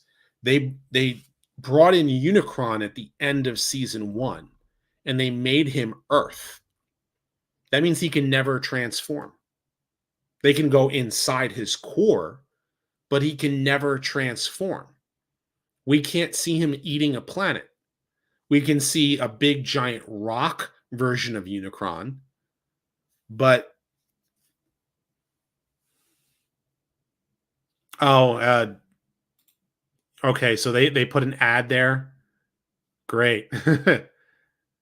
I was talking about Transformers animated and how like there are certain things with with Transformers animated, there were certain things like the human villains, people didn't like it, people didn't like the animation style. But then with Transformers Prime, it's okay. Yeah. I probably could should probably tell Beast, because that has to do with um who is it? YouTube does that where like it comes in with its ads during a live stream, unfortunately. And I thought I clicked it off, but let me see if anyhow. So let me just kind of go back here with what I was talking about with Transformers Prime. Like they had Unicron at the end of season 1. He should have been at the end of season 2. The other thing was they had the whole Orion Pax and Bumblebee storyline. Bumblebee should have got his voice back at the end of that arc. And you know, the other thing is that they had the whole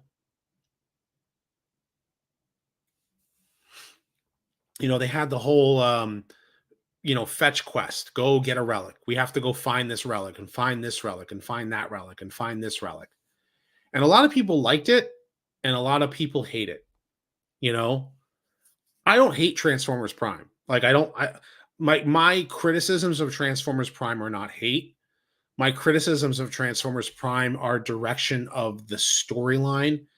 I kind of feel that they could have, it was always trying to stay in that status quo feeling, and there was the relic stories and stuff. Some people kind of found that boring. Season 3 with the Beast Hunters, some people didn't like that because it was like basically Fetch Quest 2. And so, but there were a lot of cool stuff about Transformers Prime. Frank Welker and Peter Cullen doing Optimus Prime again. Awesome. Animation, very cool, but the problem with the transformations was that they were not designed to actually transform. They didn't figure out how, they had to really work their magic in order to make they really had to work their magic in order to make the Transformers Prime designs turn into the vehicles that they did. They got them to work in the toys, but it's really hard to get that one-to-one. And so like Hasbro had to really figure out the engineering and how to get that to work. So, but Again, like, yeah, like Transformers Prime bar. Yeah, that's true. I don't like Bumblebee without a voice. And the R2D2 is actually more annoying than the radio voice. So they should have got him his voice back at the end of at the beginning of season 2. Like it could have just been a season 1 thing. And they should have gotten his voice back in the movies as well. I mean, you're telling me that Ratchet can't, like, Ratchet said he was repairing his voice. He speaks at the end of the first movie and then he can't speak again. And then in the Transformers Prime, they kept it with his R2D2 voice until the last episode that he can actually get his voice back. It's kind of weird.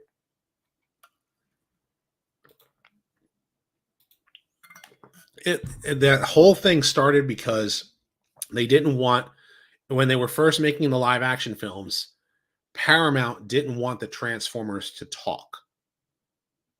They wanted them to, the idea is alien invasion, G.I. Joe-esque army guys fight alien invasion. The aliens don't talk. Latest figure. You know, I got Snarl, the Studio Series 86 Snarl, and I got Studio Series 86 Ratchet. And what else did I get recently? Oh, well, I you guys already saw, I got the what's it called? The missing link Optimus. So cool. I did a review on him. You guys got to see my review on that. The missing link Optimus. Great figure. Great figure.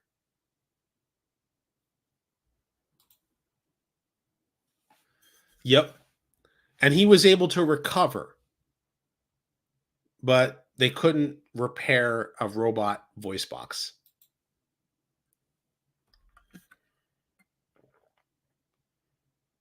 Mm. Yeah, I did too. I missed it. But they said it's an A-listing figure, so he'll be on the shelf. Like there'll be lots of them.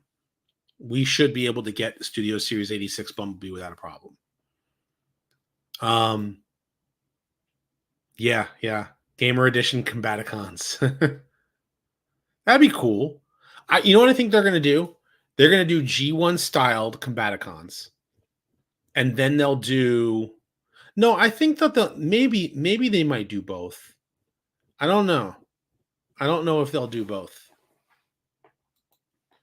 I want that figure. I want that figure. I love Silverbolt. I love Beast Wars Silverbolt. Great character. Great character. Love him. Superion first. We had to have War Dawn. But then they got to do is they got to re-release the Titan Omega. You know, maybe they might do one that the head can come off. I know what a lot of people really want, and I would be very happy if they did this. If they retooled the arc as animated Omega Supreme. I think they can do it. I think that animated fans would be ecstatic about it. And I'm sure it would sell out like hotcakes. You know, to have just do the arc, redeco it as you know, like not just redeco it, change out the hands for Omega Supreme style hands, and change out the head. And you'd have animated Omega Supreme. That would be very, very cool. And then the toys that I do want, because I know they're doing Slipstream. I'd like to see them still do an Obsidian and a Striker.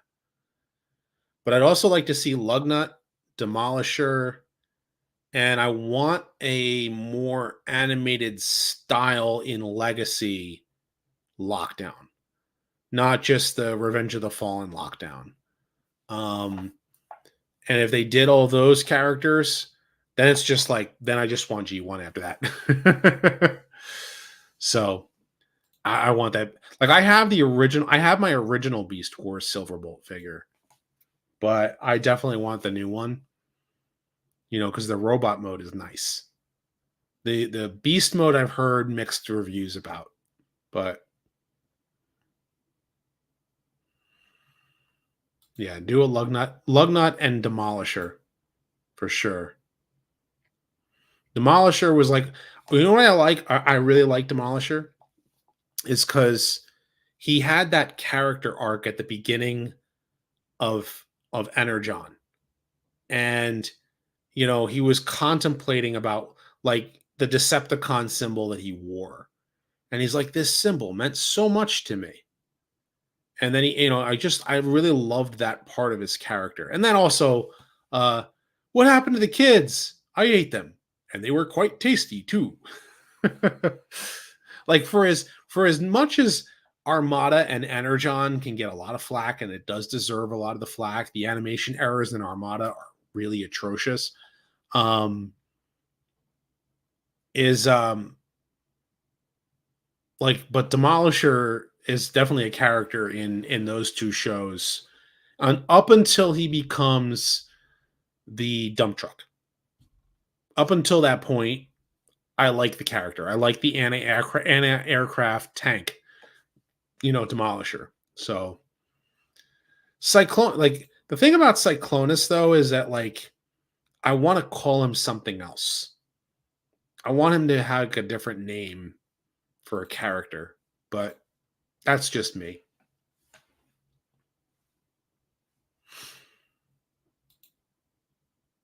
Mainline, the trilogy next mainline is basically Combiner Wars 2.0.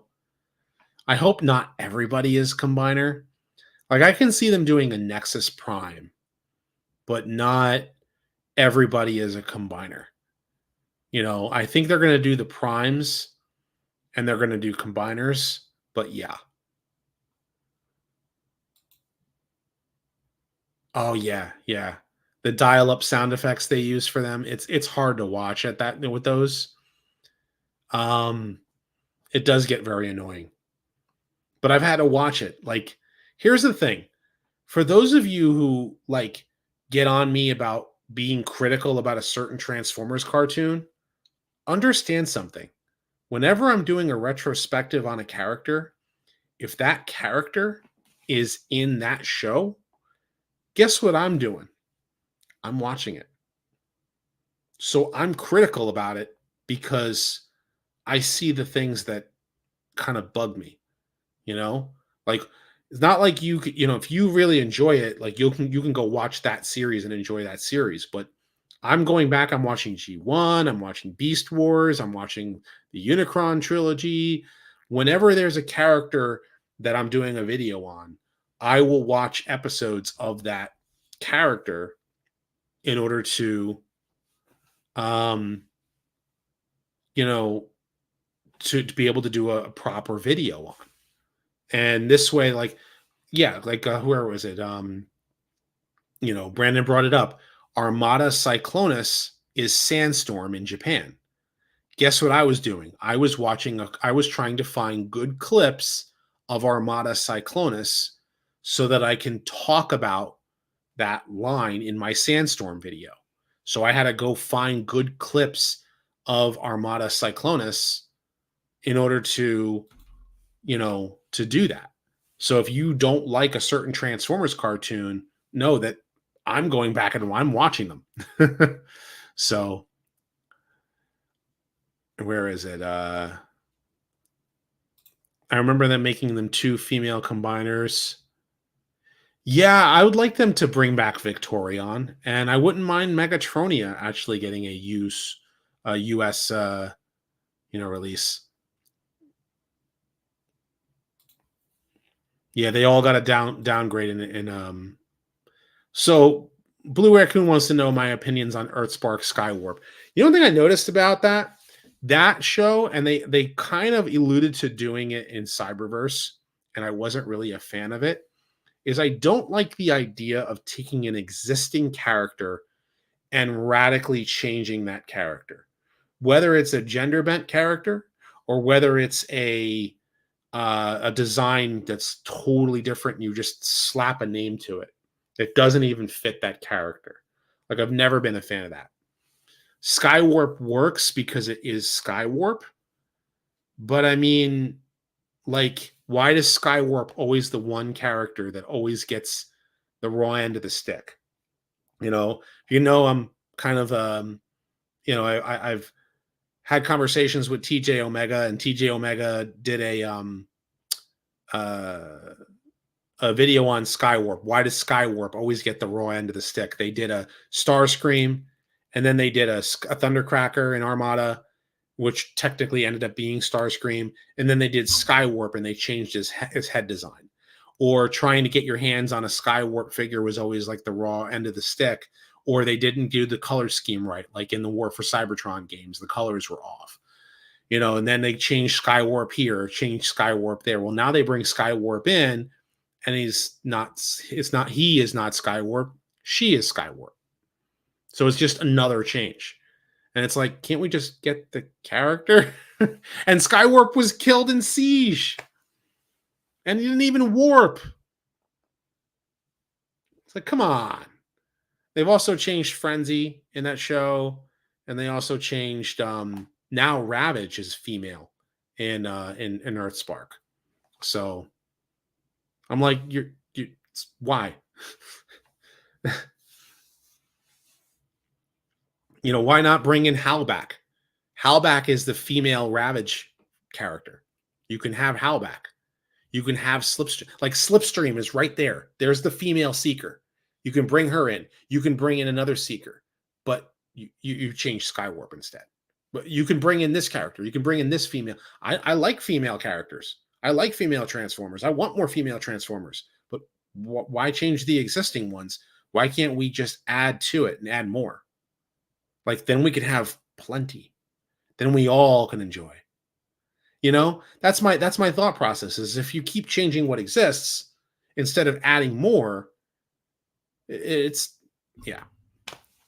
I don't know. And you could have called the character Cyberwarp. If you really wanted the character to be Skywarp, it could have been Cyberwarp. But understand something. EarthSpark is its own continuity. Like every other Transformers show out there is Armada Cyclonus and a G1 Cyclonus. And an Armada Wheeljack, Rise of the Beasts Wheeljack, Dark of the Moon Q / Wheeljack. And of course, G1 Wheeljack. And then, of course, and then the same thing with Mirage. Mirage there's a Decepticon Mirage. So they've used the name over again. But yeah, that's all of the changes that they make. And it's like, if you want to bring in new characters, I'm all for bringing in new characters. They did that with Clobber. They were going to make a female Lugnut, and Hasbro said no. So they took the design and they made a female character, and they made her look like Lugnut, and they called her Clobber. And you know what? We all like Clobber. Clobber was a fun character. We enjoyed Clobber, didn't we? I think we enjoyed Clobber more knowing that they wanted to do a female Lugnut, but they couldn't make Lugnut female, so they made a new character, and now we like the new character. Now we want Lugnut and Clobber. You see where I'm going? Now you can have both. Yeah, exactly. That's the point. It's like I liked Clobber in Cyberverse. So no, they didn't turn Skywarp into Teletran 1. He's hooked up to Teletran 1. Yeah, why not both?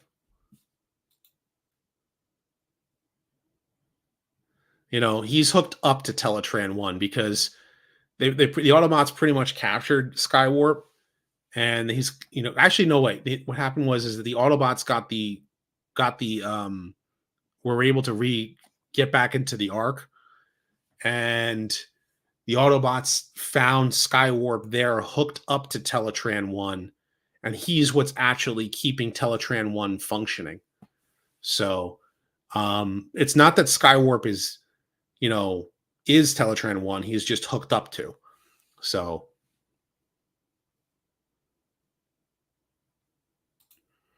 well, technically speaking, Skywarp becomes Cyclonus. So yeah. Yeah, Teletran 1 got blasted because they had to fight Devastator.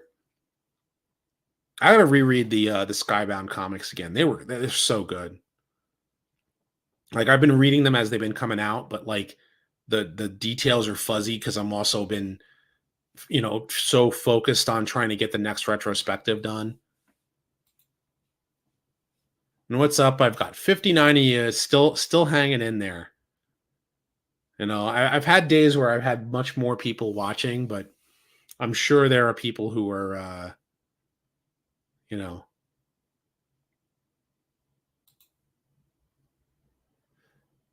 Skyward. It's another Seeker. Yeah, the Skybound comics have been so good so far. Right now, yeah, right now Soundwave is leader of the Decepticons currently. And that is because of Starscream being so where was that one? I wish Hasbro could experiment with other incarnations of characters like G1 Micromaster Barricade. You know, I like the idea that he was nicknamed Barricade, the Micromaster, and that his original name was Runner. Like that was a Dreamwave thing. Dreamwave made that his original name was Runner, and that because he crashed through barricades, he was actually started like Barricade became his nickname, and that was how he got his name. You know, his name is Barricade, and then the Decepticon Barricade. I'd like to see a team up between the two of them. That's kind of like I like to see that. That would be kind of cool. And actually, that's how I have it on my shelf. I have Barricade is up here, and right below is the Micromaster Barricade. So that's how I have it on the shelf. So, yeah.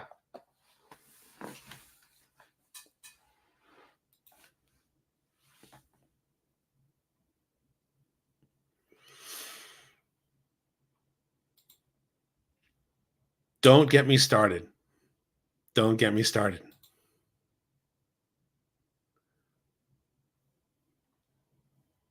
See, I won't talk politics on this channel. Like, I purposefully won't talk politics because I know everybody has what comes from different walks of life.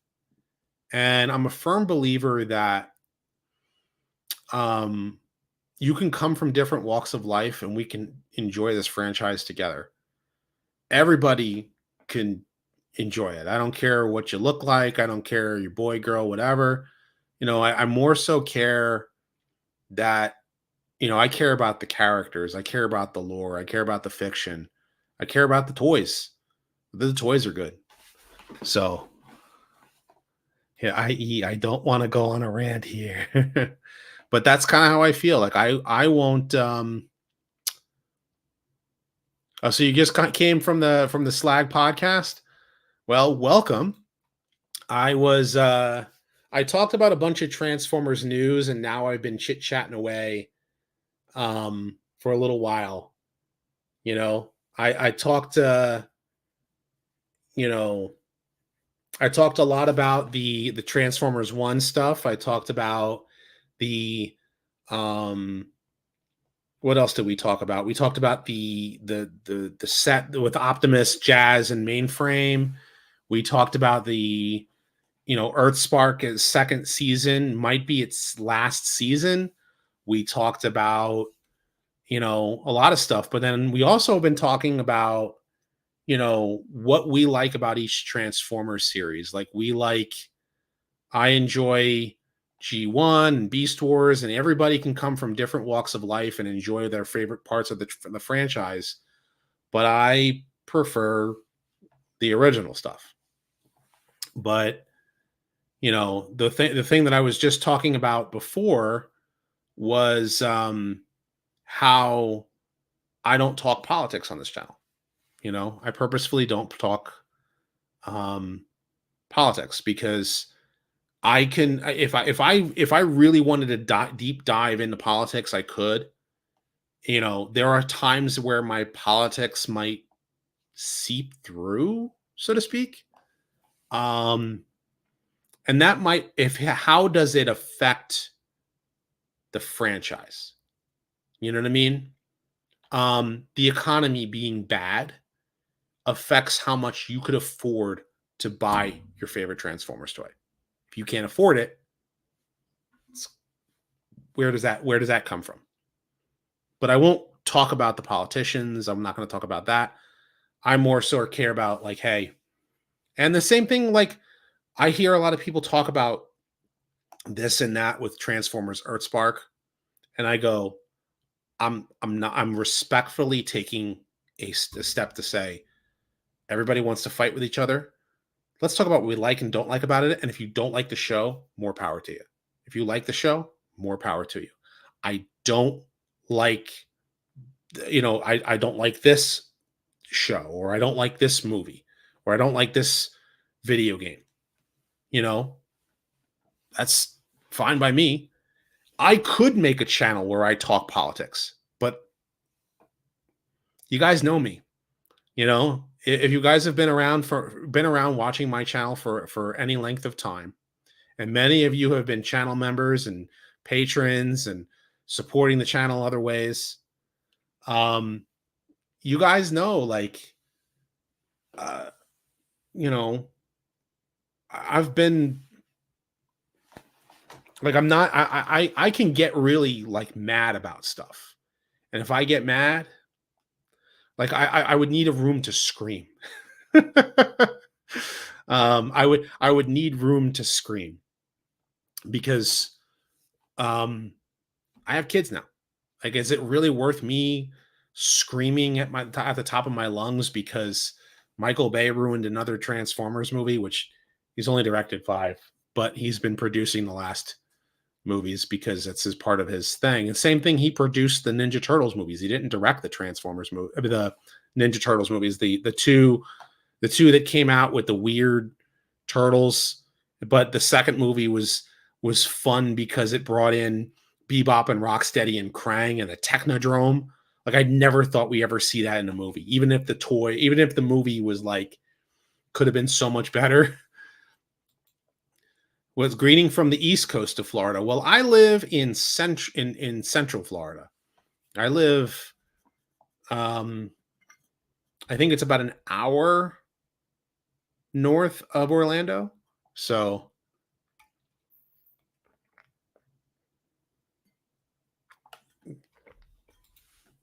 the Shrek turtles. That's a good way to look at it.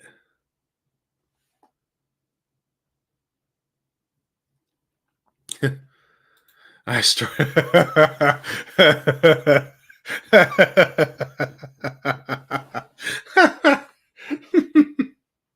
That's funny.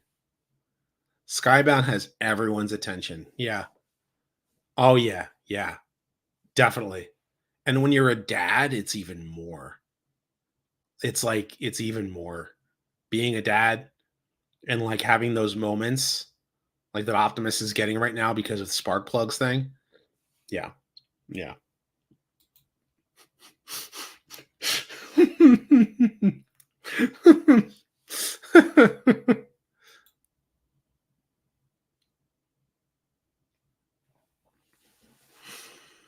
And one last point that I'll talk about without actually talking about politics is that even if my the reason why I don't bring up politics is because again, I could bear a lot of people who can disagree with me. You're allowed to disagree with me.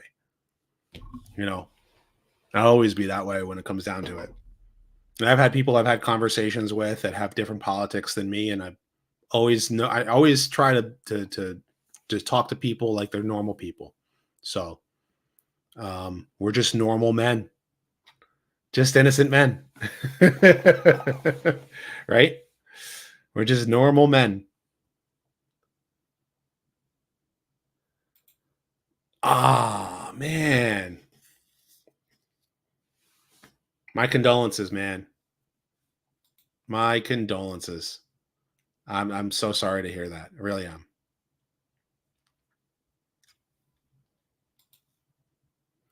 When they came out with Transformers 1, I thought, here we go. The TF Council now. Huh. Yeah, yeah, yeah. You know what? I got to bring that up. Let me see if I can find that real quick. Normal men, right?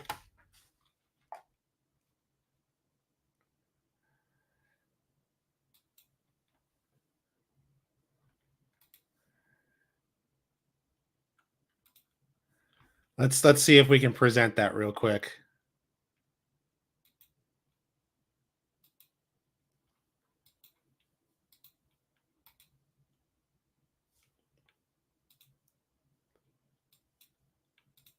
Normal men. What do you mean normal men? Just innocent men. The snort gets me every time. Let's hear it again. Normal men. What do you mean normal men? Just innocent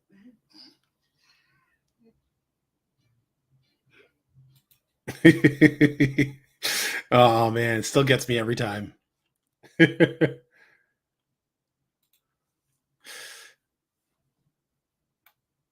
But we're just normal men. Sorry about that. It's very low. He said, like, I think that there you could probably found. Oh, the sound didn't come through. I had the sound up on there. Um,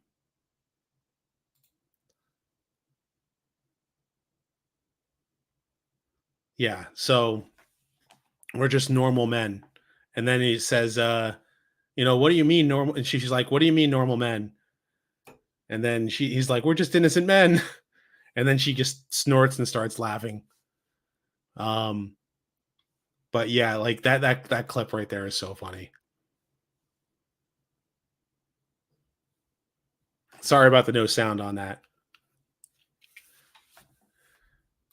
Your favorites are G1 Beast Wars and Armada. See, like there are parts of Armada that I like.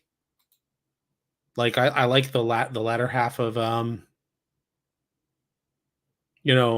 Armada, but like those, man, when the episodes, the animation mistakes in Armada make them even harder to watch than like the worst animation mistakes in G1. Like if you ever watched the Decisive Battle, I think is the name of the episode of Armada. That's a hard episode to watch. Those are really bad animation mistakes. So like like it's not like where you can laugh at it at the bad animation mistakes like Carnage and C minor for being so bad. Starscream had a good character arc in that show. Yeah. That version of he ran a super loud Little Caesars commercial. What? Was it Transformers related, by the way? Was it at all Transformers related? I know this wasn't. Well, with Generation 1, you gotta like I can under like I think Armada, it's the same thing. Animation mistakes, it might take you out of it, but understand why a show has animation mistakes. Every show has animation mistakes. Um, but the and the Micron Legend fixed a lot of animation mistakes. But the reason why is because like for G1, it's all hand drawn animation, all of it, not computer generated at all. Every single animation cell was hand painted, and they had to paint them quickly, and they had to get an episode out. So, Generation 1, I'll give an example: Transport to Oblivion, which is episode 4 of Generation 1. It's the episode after the More Than Meets the Eye 3-part miniseries. That's the opening episode. Transport to Oblivion, the script was written in July of 1984. Not kidding. July of 1984, Transport to Oblivion was written. it was edited, the audio was recorded, and the episode aired in October of 1984. This is 23 minutes of animation. For every every second of animation, to my understanding, requires 24 frames a second. So it's a lot of drawing. And they got to get, and they had, and the animation studio was Toei. So the episode was written in California. It was the audio was recorded in California. It was shipped to Japan, to Toei in Japan. They had to hand draw and hand paint the animation, but they also had to do in the U.S. They had to do the. And to my understanding, it's Peter Chung in the U.S. was the name of the guy who did the storyboards. Did them in the U.S. That was all shipped to Toei in Japan. They would do the animation, and then they would ship it back to, to the U.S. And then they would get an assembly cut, and they would have to watch it, and then they would find, okay, this is messed up, this is messed up, this is messed up, this part was messed up, this was part messed up, this was messed up, and they'd have to send it back to Toei, and Toei would have to come back and fix it. And sometimes they didn't fix everything, and sometimes they didn't have time to fix it all. They would get back the fixed copy, assemble the episode, and air it.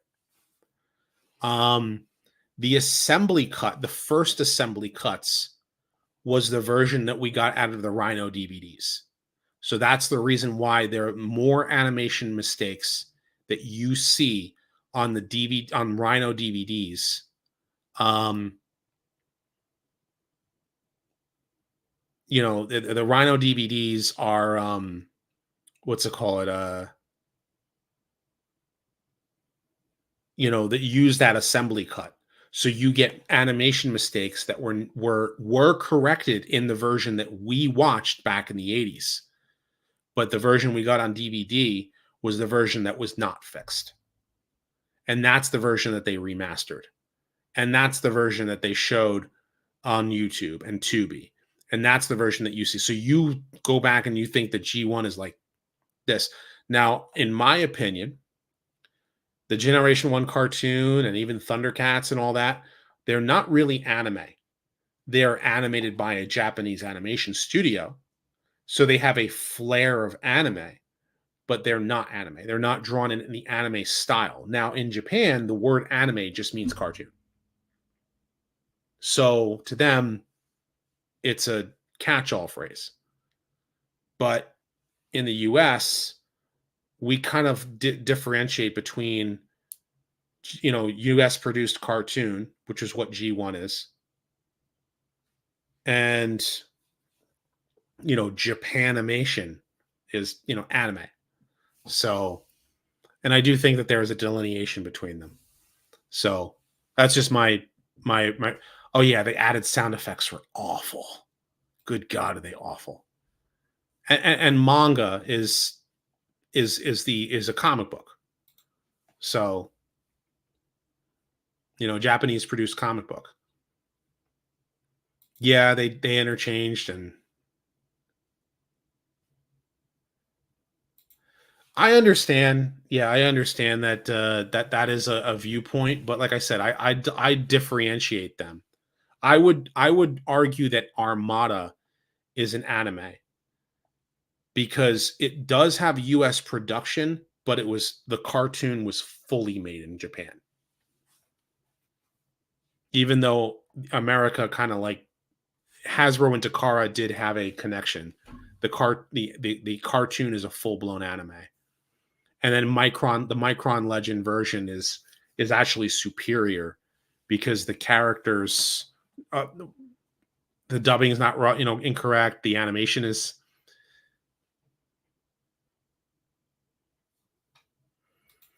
Which sound effect are you referring to? The Armada one or the G1's choom sound effect that they use?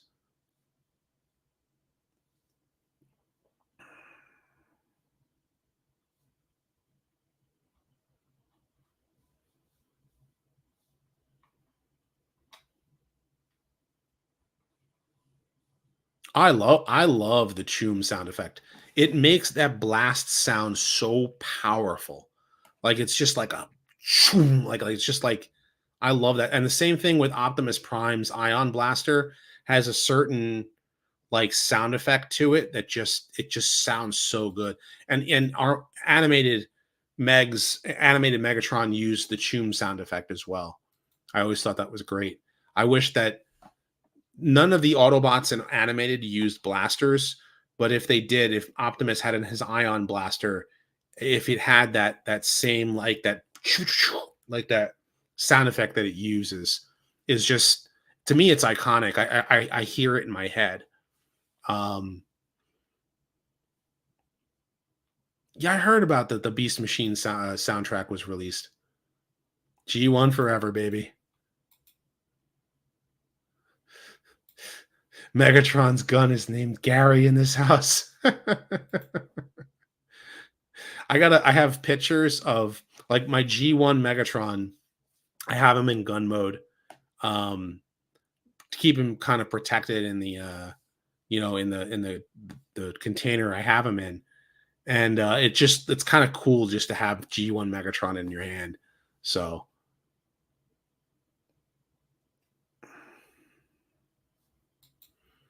it was a nice throwback, but I wasn't like because I was already not a fan of the movie, I didn't really play the game.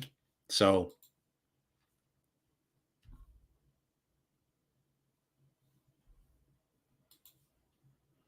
oh, I love that is Rhinox's machine guns are like one of my favorite sound effects in that show. Like just that whole like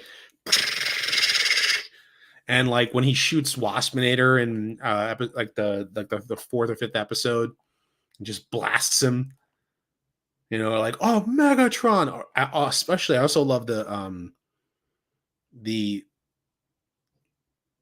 that whole battle in Coming of the Fusors. It's just a great battle.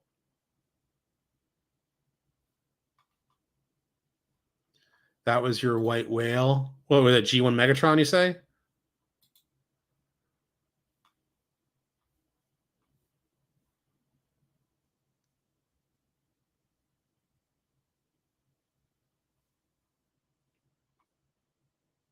Nice, nice, nice. First introduction to Transformers was my brother's Soundwave and the late. Oh wow, the Ladybird tapes. I remember the Ladybird tapes. They were weird. So, for those of you who don't know, and I was talking about the animation mistakes in Generation One and how the version that you see on Tubi. Yes, Tubi is a great place to just be able to go watch G1, but I highly recommend buying the complete series of G1. Shout Factory, when they released they actually went back and they spliced in a lot of the animation errors. Out the animation errors that Rhino like left in for season one. Season one of G1, like I'll give an example. There are scenes where the assembly cut had a sequence where they were supposed to transform from vehicle to robot instead of they transformed from robot to vehicle and vice versa. Shout Factory fixed that in season one for their release on their DVD. Heavy Metal War, there's a sequence where Skywarp is talking to Starscream. Well, in the first cut of the animation, you see two Starscreams. They fixed that when we watched it back in the 80s, but Rhino released the version that had two Starscreams. So then Shout Factory releases their DVD, and it's the way he's supposed to be. So I talk about that all the time. And I even did a video on the G1 retrospective. I've talked with James Etok before about this, about how like he actually broke down Heavy Metal War and how like the version that we got on TV was different than the version that Rhino released on the DVDs. So yeah, it wasn't just the audiobook; it had sound. Yep, I remember. I remember a friend of mine had a one of those audio tapes. I had the two Commodore 64 video games growing up as a kid. So I did have, and I actually reviewed them on this channel. The two Commodore 64 games, and in all their glory. So I still have though the Japanese Famicom, which was the Japanese NES version of Transformers. I just have the cartridge. I don't have it like sealed in the box or anything. The game's horrible, but you know. First introduction was Transformers Armada. Wow. And a lot, I know that's what I'm saying. Like a lot of people, I said this before earlier, was that it doesn't matter what Transformers series was your first. You're welcome to be a Transformers fan. Just understand why those of us who are older and have been with this franchise since its beginning have a love and adoration for where this franchise began and why we grow so attached to it and why like we really get so defensive and we're the ones who are, I honestly feel we're the ones who are helping trying to help keep the marketing for this franchise going forward as much as Hasbro is with their own toys, because the toys at this point are now selling it because you're selling a character and not selling a toy, so to speak. I mean, it's a toy, but it's a toy that is a character. So do I know which version of Transformers movie has the added ending narration? The UK version, which only the UK version has the ending, the Optimus Prime will return. That was actually dubbed in, I think, for the UK release of the movie, but was special. I think that they did a recording specifically for Dark Awakening, because Dark Awakening has a re-edited ending that says tune in for tomorrow's return of Optimus Prime. But the version that we watched earlier when season 3 first aired just had Rodimus say, "So long, Prime." And but I think that Victor Caroli did that recording at the same time because they added that ending narration in for the UK release of Transformers the movie. So that the only difference between the UK in the UK with Transformers the movie and the US version is that the UK version um is has the opening scroll, which is kind of like Star Wars, and then has the Optimus Prime will return at the end. That's the only difference between the UK cut and the US cut of the movie. So I wish that Transformers the movie had an extra 10, maybe 15 minutes worth of footage either spliced in or animated in full and shown on a special edition Blu-ray that had all the deleted scenes. And I've gone over, if you guys have been on the channel for a long time, I've long been a proponent of those added deleted scenes being like a special edition version, just like you could still get the original version, but then you can get the extended cut.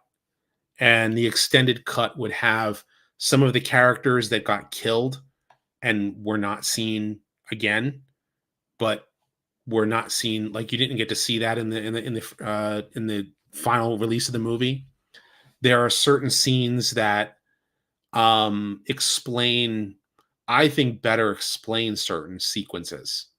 So if you guys are, and I would like to see that too with More Than Meets the Eye part 1, 2, and 3. So I've been studying some of the scripts of some of these cartoons, and like if you watch G1, like if you go back and read the script, there's actually whole sequences where um they explain why the Autobots were where they are, and it like the next scene doesn't necessarily make sense. So there is when in More Than Meets the Eye, when Bumblebee and Wheeljack, they escape the Autobots. I mean, they escape the Decepticons and they make it back to Iacon.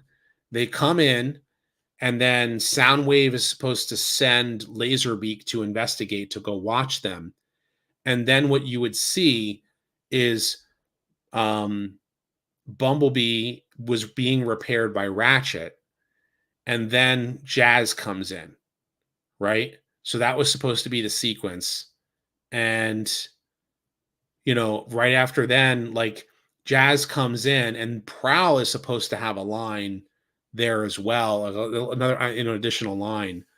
And that also explains that when the Autobots came to the Decepticon base, they didn't find them there, but they were able to figure out where they were, and then they transformed to robot mode and flew, and then went to the oil rig. So there is that missing sequence that's not there in the finished episode. Also, there is they were screaming, but I didn't like the recording. But Brawn, Windcharger, and Huffer are, they fall in the water, and then Huffer gets his arm stuck in the girder. And that whole sequence was in part 1, and that's the reason why part 2 picks up where that left off. So there's that scene. But then in the movie, there's another thing that you hear in the movie. So when the shuttle is leaving Cybertron, and before the Decepticons actually get there, I think there was, like, they were blasting some asteroids or something. They were moving out of the way.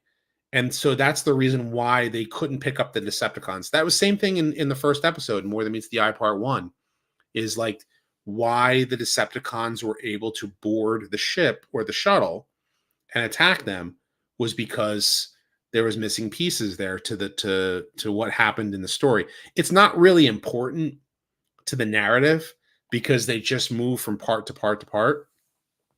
But there is also a sequence, like, Mirage shoots down Bombshell, and then right after he shoots Bombshell, Megatron flies into the screen and starts shooting, and maybe Mirage got shot or maybe he didn't. But then the very next scene after that you see is that Megatron starts shooting at other stuff, and then he says, breach their defenses. So then there is a sequence where Hot Rod, RC, Cup, and Springer are fighting some of the Decepticon Seekers. And that is the fight that Hot Rod breaks off of to assist Optimus Prime. The artist Stan has done his own variation on it, but basically, after fighting the Dinobots, Devastator fights Ultra Magnus, who rolls in car carrier mode, and then off of him in car carrier mode is Sideswipe, Red Alert, and Trax. They all transform into robot mode, shoot missiles at Devastator, which turn him back into the Constructicons. They start opening and firing. Red Alert is hit. And then from there, Megatron is watching the Constructicons chase Ultra Magnus and the other Autobots, and then turns around, and then there's Optimus Prime. And Optimus then, like, Dirge goes to tackle, Optimus, and then he picks him up and slams him into the ground. And then that's the reason why you see, and that's a question you should ask yourself, Megatron. There is, I think that from the fight that Hot Rod is fighting at, if I remember the storyboards correctly, I think Hot Rod ran out of ammo, so he didn't have any arm blaster. So he couldn't shoot at Megatron. And then there's also the scene where Ultra Magnus is trying to get all the Autobots aboard the shuttle because Galvatron is attacking. So in that sequence, Galvatron, is attacking them. And when Ultra Magnus says, let's get to the shuttles, Inferno and Blaster tell Ultra Magnus they'll stay behind and cover their escape. So basically, Inferno, Blaster, and a bunch of other Autobots are present, and they stay on Earth to help Hot Rod and Ultra Magnus leave on their shuttles. And then as they get into space, there's well, the snake train is from the earliest draft. I'm talking about from the even the final script draft, the stuff that they might have even animated. They say, you know, use the same thing we did at Beta 4, and they start shooting at rocks, and the rocks blow up, and they start blasting all over the place. And Galvatron is like, you know, is like, oh no, we've lost them. And you know, they did the same thing to me at Beta 4, meaning that Galvatron remembers that he was Megatron. And then Cup says, or then you hear, congratulations, Autobots, we've lost them. Rest while you can. Yes, I remember the dust was so thick on Beta 4 that you had to use windshield wipers on your optic sensors. That's the whole sequence. It's lost its meaning in Cup telling his old war stories because you didn't get the thing. The earliest draft of the movie, actually, Starscream doesn't die in the first draft of the movie. All of the Decepticons are upgraded into new Transformers. Galvatron is the only one who becomes Galvatron in the earliest draft, the very first draft. And then if there is a snake train, and they changed so much from the first draft to even the final draft. And even the final draft had about 10-15 minutes cut from the movie. So, and it was never, it was, I think that I believe it was animated, but I don't believe that there is not a single release of the cuts that actually have those animation cells anywhere. I'd love to see them. I'd love to see it fully animated. That all of those scenes and sequences, and I think Hot Rod had, and oh yeah, after Optimus Prime dies, Ultra Magnus is supposed to have a line that makes him like he's now leader of the Autobots. He needs something that makes him like leader of the Autobots when Ultra Magnus takes over. And then Hot Rod is supposed to have a moment where he laments about what happened. And Cup and RC tell him, no, it's not your fault. It's Megatron. Hot Rod is the one who laments about what happened, and Cup and RC reassure him.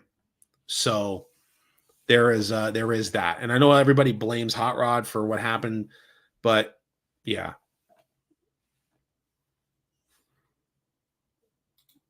Yeah, weird stuff. Weird stuff in the first draft. Very, very, very crazy stuff that happened if you actually read it. Dreamwave comics were awesome. Can't understand why in Grimlock's new brain stays in Dino mode. They used ACOM, and ACOM just had him in Dino mode.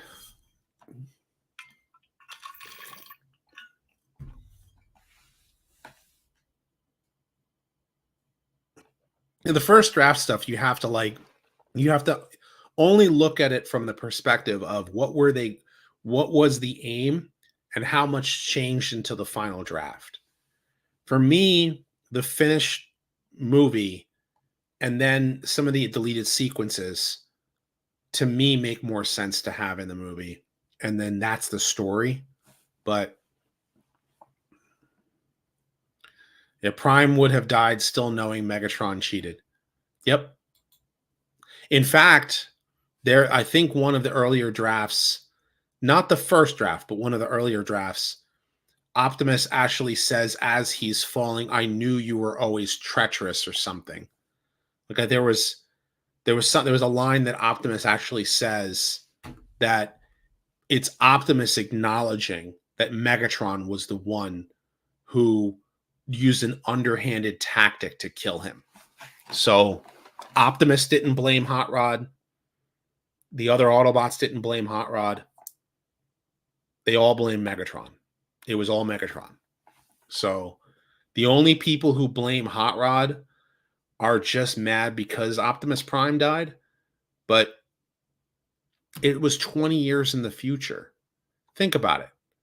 if you had an ongoing story and then it was 20 years later and then the main hero dies, you know, and he didn't go out like Luke Skywalker where he just basically wasn't even present, you know, he was actually there. He saved the day. He turned the tide. He fought Megatron one on one and beat the two of them beat the crap out of each other. You know?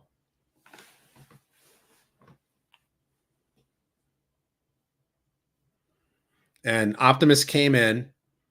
He did what he had to do.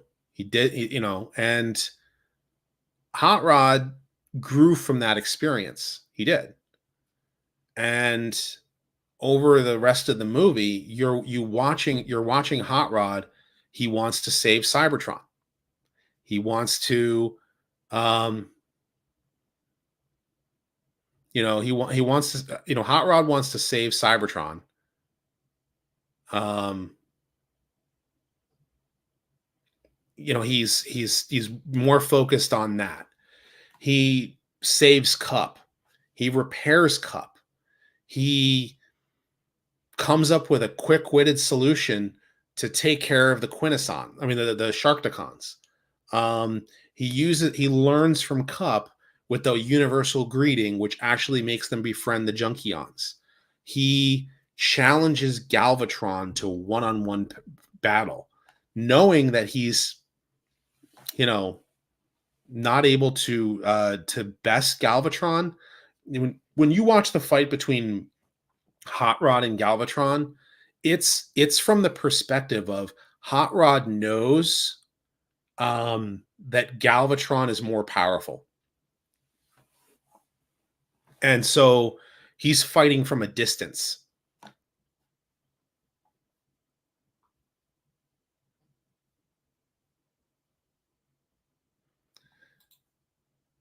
Yeah.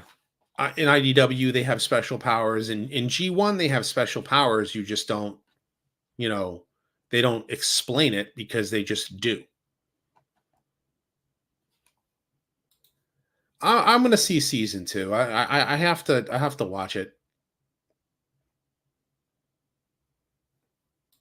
Yep, it's the rise of Rodimus Prime, and it's also the final battle of Optimus Prime and Megatron, or at least it was supposed to be for G1. The way the G1 cartoon was leading up to that point.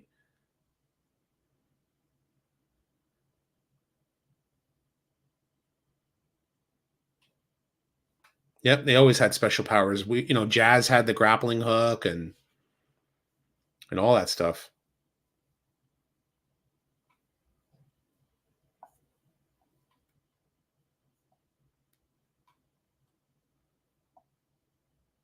Yeah, Megatron would have died eventually if not for Unicron's interventions. Exactly, yeah.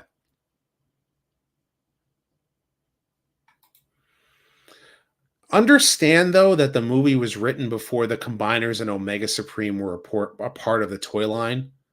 So the best explanation is they were somewhere else. The Autobot City was not near the Ark. The Ark still existed, so the other Autobots were probably there. So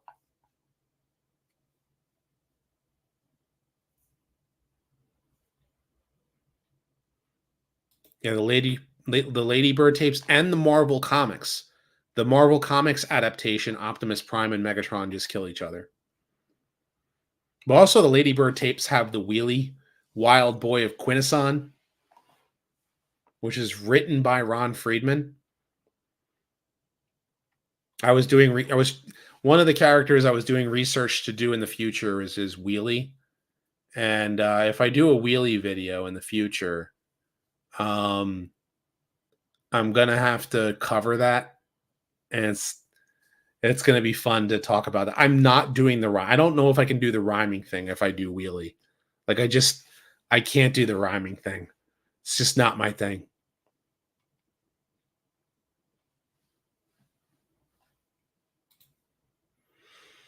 IDW had it. Yeah, I remember.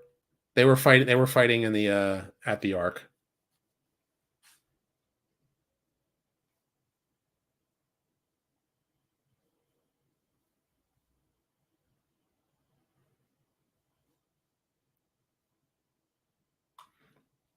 Anyhow, it seems that we still got about 60 some odd people just chilling out and talking. And yeah, it was written before most of the season 2 characters were introduced, which is why Blaster and Perceptor are primarily. Yep, exactly.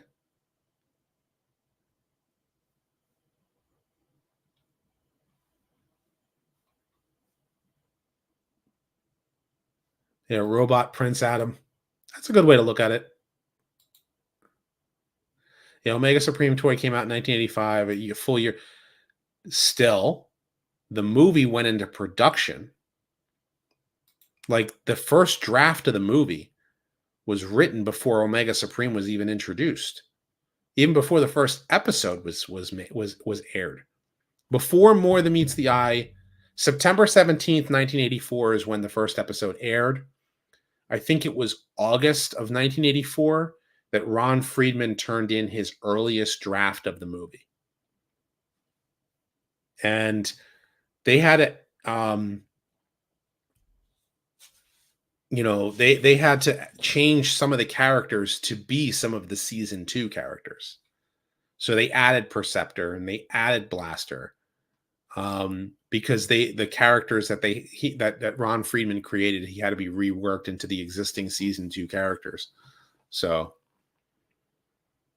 and Magnus became Ultra Magnus, I think, in the one of the earliest drafts. So, Omega Supreme wasn't even in the show because Omega Supreme didn't even show up till Blaster Blues anyway. So it was even past the Dinobot Island episodes. So, but Omega Supreme was in season 3. So,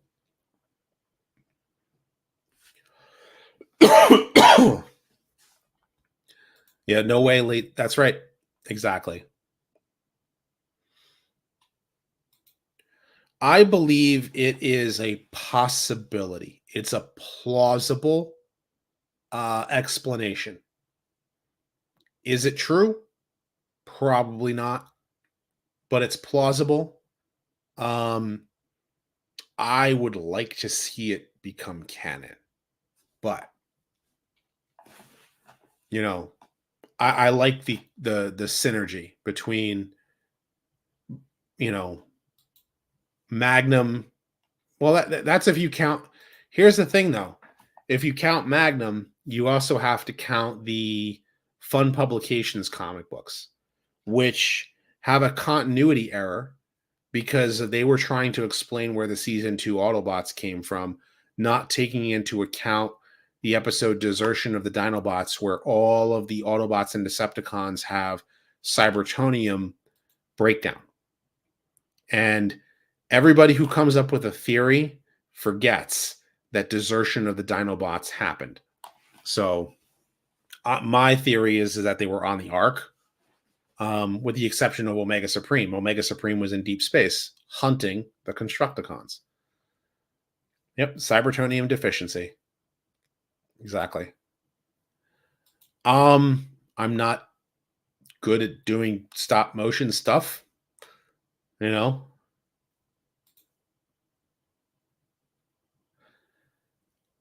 Yeah, I mean, here's the thing. Ariel became Elita 1. That is a definitive that is a definitive statement, is that Ariel did become Elita 1. But if I would not be opposed to Dion just died, and then Magnus was another Autobot that became Ultra Magnus or whatever. What's going on, Nathan? How's it going there, Princeton Phalanx? I've been on for about 2 hours and 45 minutes. I have just been rocking and rolling, answering questions. Omega Supreme is my favorite Transformer, but I understand why he had to be used sparingly. Otherwise, most Autobots. And he always ran out of power. Takes a lot of power to work a robot that large.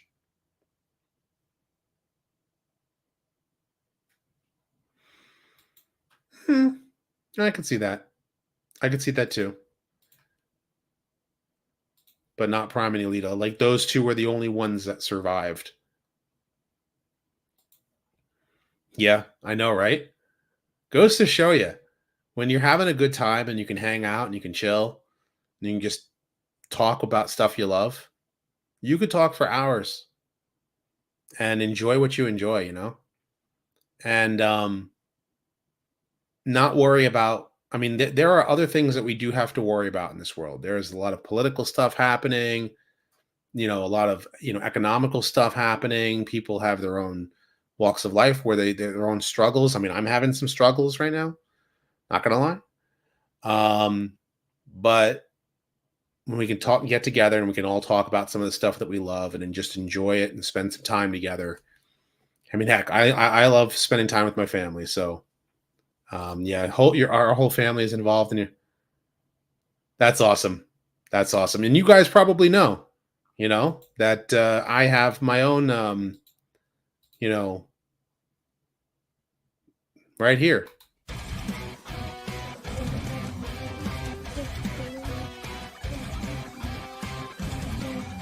Transformers, more than meets the eye.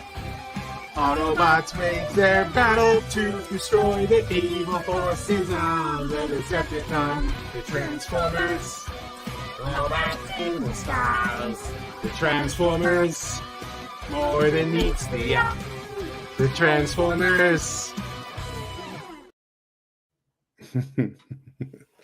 Yeah, so you get to see my kids have some fun. Yeah, you've been listening for 2 hours.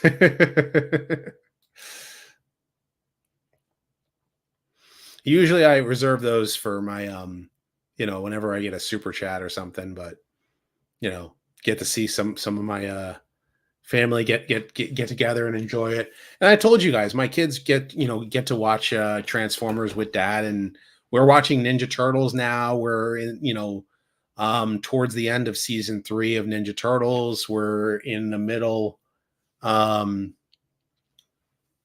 in the middle of season 2 of Beast Wars. My kids have seen a couple of episodes past the introduction of the Green Ranger and Mighty Morphin Power Rangers. So lots of fun stuff.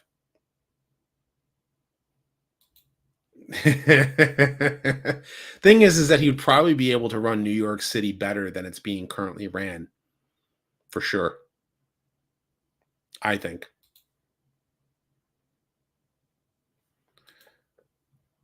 And you know what? If he ever wants to come on, I mean, I've invited other Transformers YouTubers on the channel before. If you guys have not been around when I've had some of my other friends on, Patriot Prime, I what's his name? Larkin's Lair has been on the channel. Deluxe Baldwin. I mean, anybody. If you I've had a lot of people who had other channels. I've had Raz on before. I've had Melvor from the Game Chasers on. Gosh, there's times when, I mean, back in the day when I was first starting, I mean, you used to talk with Cameron and Cam quite a bit. I don't know, I haven't seen much of him making videos as much lately. Diamond Bolt, I think, did a video with me once before. TJ Omega, I actually met him at TFCon in Orlando, and we chit chatted for a while. We were talking, and it was cool. And we had a lot of productive conversation there. Bert the Stormtrooper,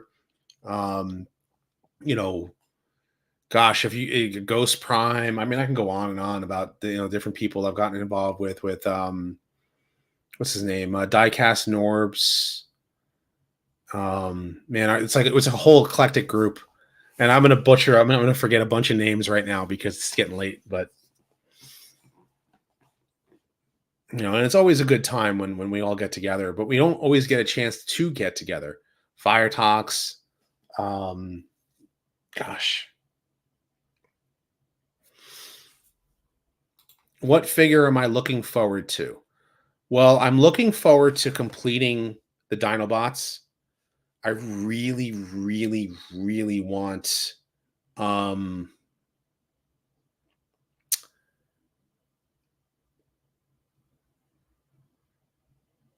Like, I haven't gotten Gears yet. I really want Gears. I want that Origins Wheeljack figure. I want the Beast Wars Silverbolt, and um, I have Tigerhawk and Sandstorm on order, and hopefully they come soon. But Gears is a must for me. I definitely want Gears. Because I want to complete like that 84 collection kind of thing. Um,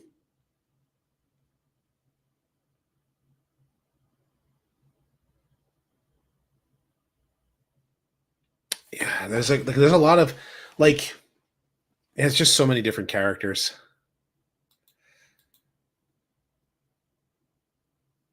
Oh yeah, yeah, yeah. We saw that episode. My kids didn't. My kids agreed. We did not like that episode. The signature weapon of Feather. Yeah, I remember that, and he tickled. Um, and then they got him arrested or whatever. And then it was April's aunt that got Splinter's kimono. And then we watch the Usagi Yojimbo episodes. And the next episodes I think on our list is when Usagi Yojimbo leaves, and then Metalhead, and then Leatherhead meets the Rat King. So um other folks that like, and here's the thing, like anybody that I've done a crossover with, like any other Transformers YouTuber, is usually they're here in the United States, or they're in a time zone that I can get together with them. Anybody that's in England usually has a hard time because right now it's like 4 in the morning in England. So anybody who's awake right now in England, it's like, what are you doing up this late? So whereas like, I mean, I think I've had conversations with Sixo before, and I said, yeah, man, if you want to come on, we'll do like a live stream chat or whatever. And any other Transformers YouTuber that's like in England, it's usually because of time zones. Like that for them, 8 o'clock would be 3 in the afternoon for me. You know, um, and a lot of you guys that are on would tune in. I don't know if you tune in at 3 o'clock in the afternoon. It's a different time zone. So I think he's going to be shorter than Masterpiece Optimus. I think he's going to be in scale with uh he'll be in like, I think he might be just a smidge I'm hoping that he's just a little bit taller than that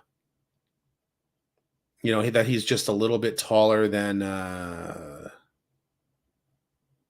Earthrise Prime. No, I'm not on the West Coast. It's 11 p.m. right now, or almost 11 p.m. Um because I'm in Florida. So, I mean, I was in New Jersey when I first started the channel. Diamond Bolt is in Australia, so it's a very, very challenging to do a time zone.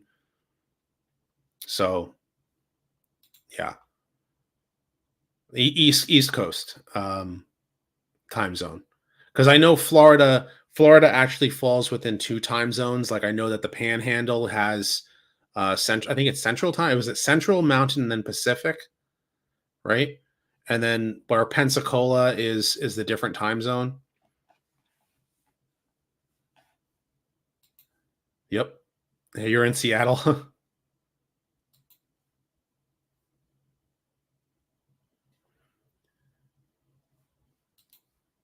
Did a stream with Nectar Mechanics, who's in New Zealand. It's about wow, wow.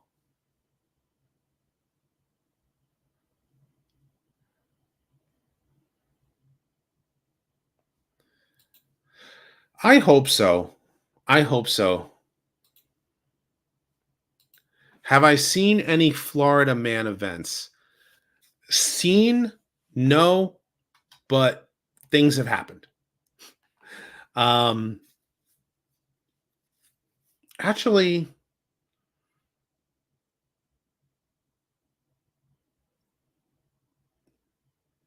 like in town. Actually, kind of, yeah. I think I might have seen some stuff. So back in the fall, and you guys know I've been very open about this. Is it's the economy is rough. So during the fall, I ended up getting a day job to help cover the cost of bills. It's a hard job, but it was in the city section of the town I live in. Because and it's a half an hour away. Like in Florida, it's weird because in New Jersey, the towns are so close together, and it's just roads are all over the place, and everybody lives on top of each other in New Jersey. But in Florida, there's a lot of like there's a lot of development, but there's a lot of land. So where I live, most of the stuff that's happening, for work would be a half an hour away. So in that area is a lot of weird stuff happening. um, Seen people like walk out of the woods because you know doing weird stuff. I don't know. Oh yeah, some guy just like walked out of a convenience store and just took a leak right there. That in that section of town where I live, it's very quiet. I live in a very very quiet. A lot of horses, a lot of horse farms, a lot of cow farms.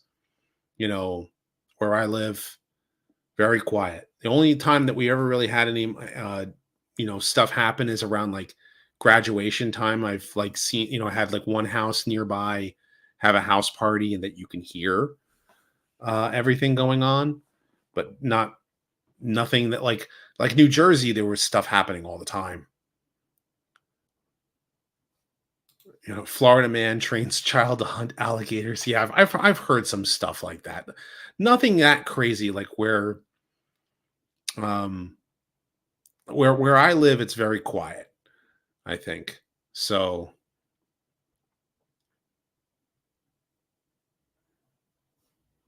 one friend lived in Compton and she saw horses. Waiting for the remolded sludge into Loch Ness Monster. Oh, well, you can actually get if you buy a second sludge, you can get the set from Non-F Productions. They actually have a set that turns sludge into paddles. Um, I don't get the desire for paddles. I just don't. Like I'm just partial to the original five. You know what's great? Where I live, um, hurricanes tend to go south of me and north of me. Like I've been paying attention to like historically speaking where I live. Um, the like hurricanes tend to go around me. Um, don't really have much to like where I live. It's pretty. It's for the most part fine because like I said, I'm an hour north of Orlando. If you get the chance, come to California. Don't wear red in the West Side. Okay. All right. I've never been to California. So I'd like to only go to California to visit. And if I visit, it would be for a specific thing to see.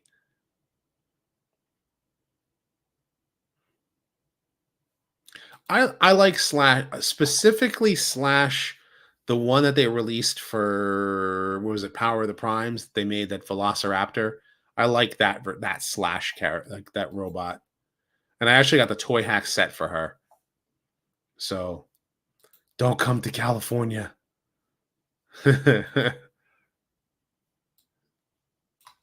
I hear it's a problem. I hear it's a problem.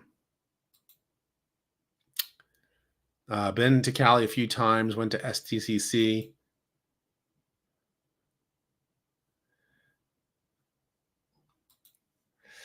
To let go? No. Do I have? He's on top of Menasor right here, but I'm not letting him go.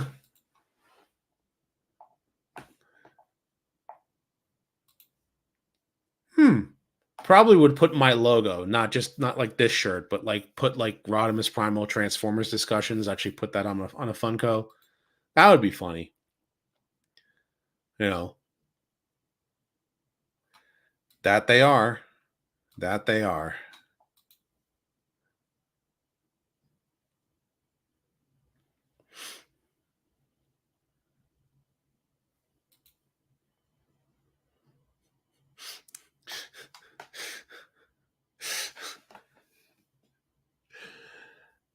That's hilarious. That some yeah. Okay. From what I hear, that wave was in short supply. So, I'm hoping that Ramjet, Thrust, Beachcomber, and DevCon get re-released because everybody had a hard time with that. Because I got Beachcomber and DevCon at BotCon last year. I went to BotCon in New Jersey. I flew up there, and one of my subscribers was like, dude, love your channel. I heard you were looking for Beachcomber. Here. Wow. Thank you. Found DevCon, got DevCon. So, yeah. And that Beachcomber is a cool figure. Actually, he's actually up there. Yeah. Right there. Yeah, there's Beachcomber. Yeah, it's an English swear word, apparently. Because slag means molten metal. That's why he was called slag. But in the UK, it's another term for a if you change out slug and change out the G for a T.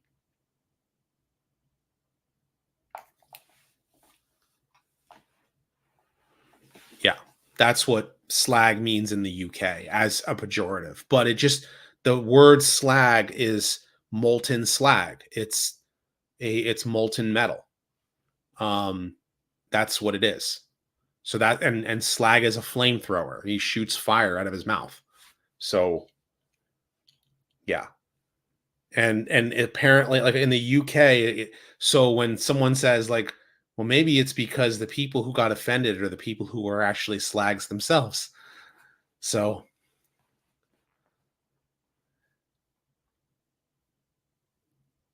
it's the cast off. Okay. So it's the cast off that you don't use. Okay. So it's waste material. Slag is like literally waste, molten waste.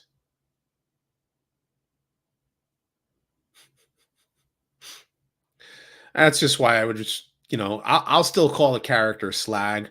I don't get, I don't like the name slug. Like, I just don't think the name slug, because to me, when I think slug, I think of that mucus worm that crawls on the ground without that's like a snail without a shell. That's what I think of when I think of a slug. Everyone's like, oh, you don't think of a bullet slug? He's not shooting bullets. He's shooting fire.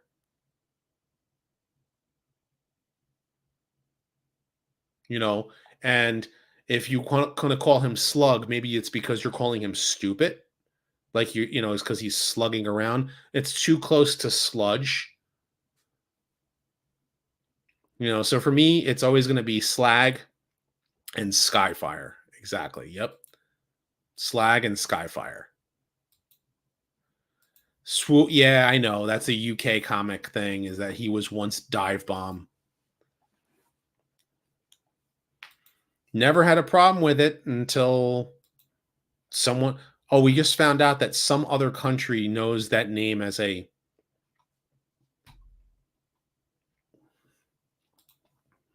exactly.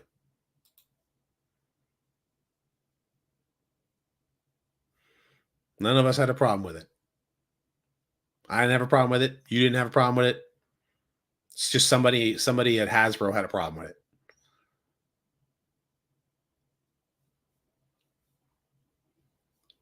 Does Trinidad not get much hurricanes? I don't know. I honestly don't know.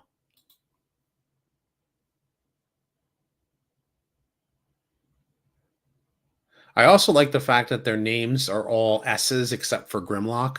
Like you have Grimlock, Slag, Sludge, Snarl, and Swoop. Very easy to remember. That's the Stan Lee way of remembering names. You know, all of the Dinobots have S names except for Grimlock.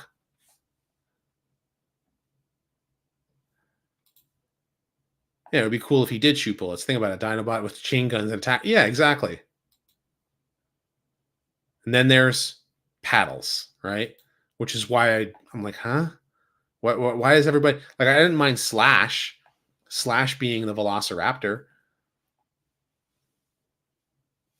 Yeah, we know about Jazz and that. That's why I just said like,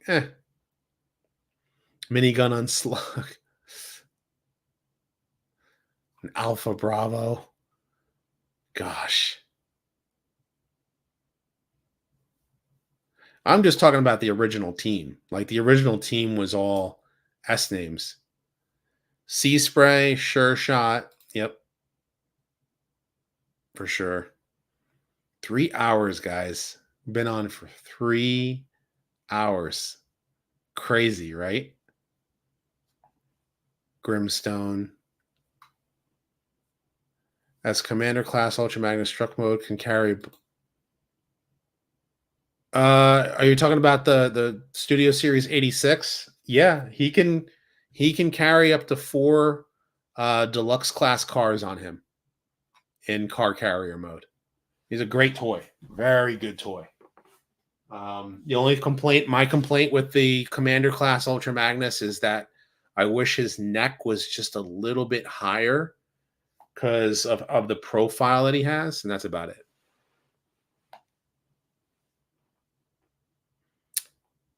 Yep, Saturday night show.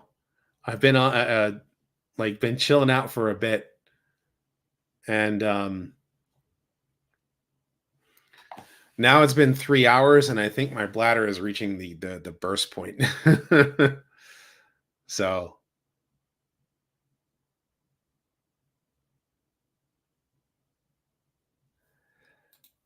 no, it's not taken out of that.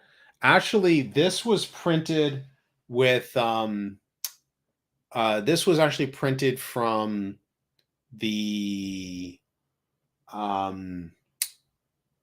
there's a on TFW 2005 somebody actually has like the high res images, and I printed I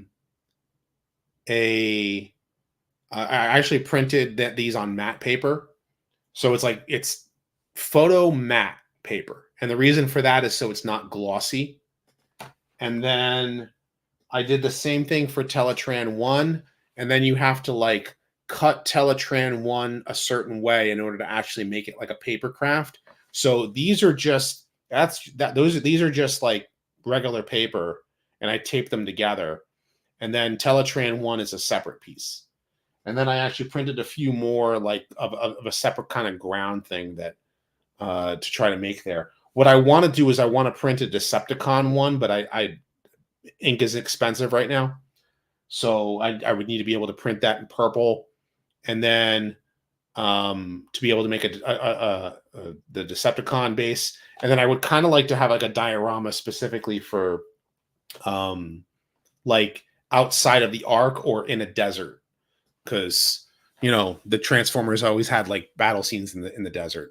Emma says that TJ, your husband DJ, is TJ. I'm sorry, is a big fan of mine. Transformers, a big fan of our family. Introduced it to our 16-year-old son. Introduced.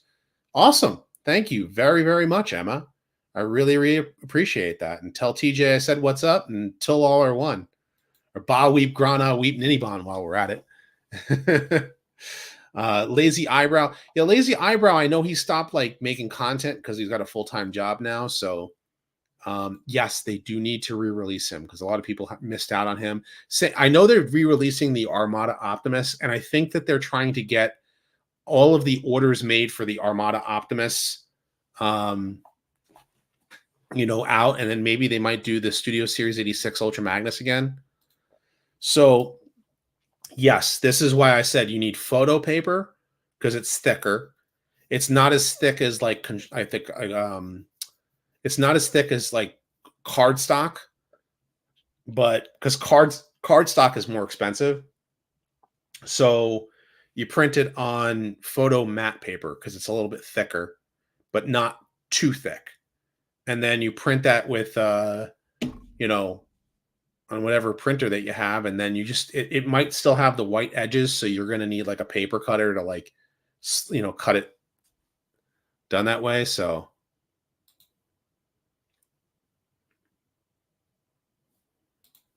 styrene is what that's actually not a bad idea.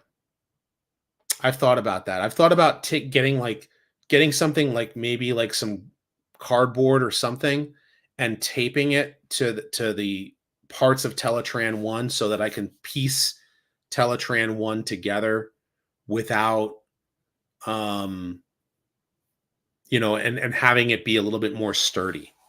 So, yeah, makes a lot more sense. Like if I ever redid it, I would definitely do it that way. If you ask me, okay.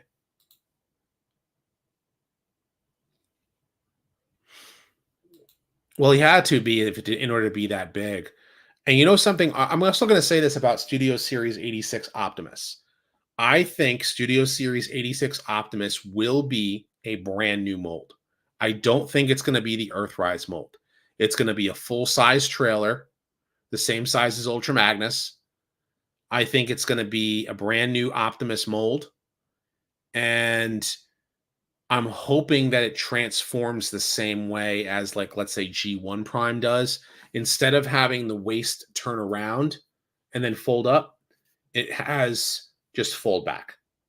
But if it doesn't do it that way, I'm not mad. But I'm curious as to how they're going to make G1 Prime work. I'm also curious as how they're going to do Studio Series 86 Megatron. Galvatron, for me, um, Galvatron would need to be in the movie purple, because the purple that they used on the Kingdom figure is like season 3 purple. So I would like to see it to be more like the purple that they used in the card in the movie. It's like more of a blue-ish purple. We need a Studio Series 80. Well, we need Wind Charger, period, and then we can get the Studio Series 86 version where he's just basically got a bullet hole in his chest, which I don't necessarily like the idea of buying dead Transformers. Am I getting Tidal Wave? I'm actually skipping him. I've got enough Titans. I have the Arc. I have the Nemesis. I would like to get a Triptychon more than a Tidal Wave. I would like to get, because I don't have Triptychon. And I would love for them to do a G1 Metroplex. So, and I know someone has a friend of the channel actually has ordered me the Titans Return reissue of Fort Max whenever he finally comes out. So, would someone do a Thrust Minicon for Tidal Wave? Maybe. They might. What's going on? Astro Train. I hope they do a Studio Series 86 Astro Train. That would be a figure I would get too. Depends upon how big he is and what he looks like. Because I mean, I like the Siege Earth, the Siege / Earthrise figure, but they could do him better.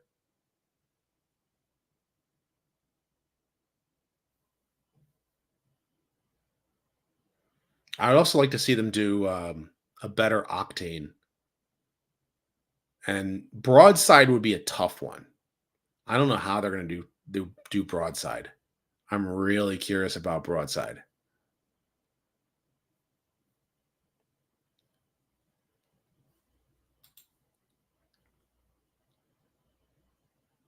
What?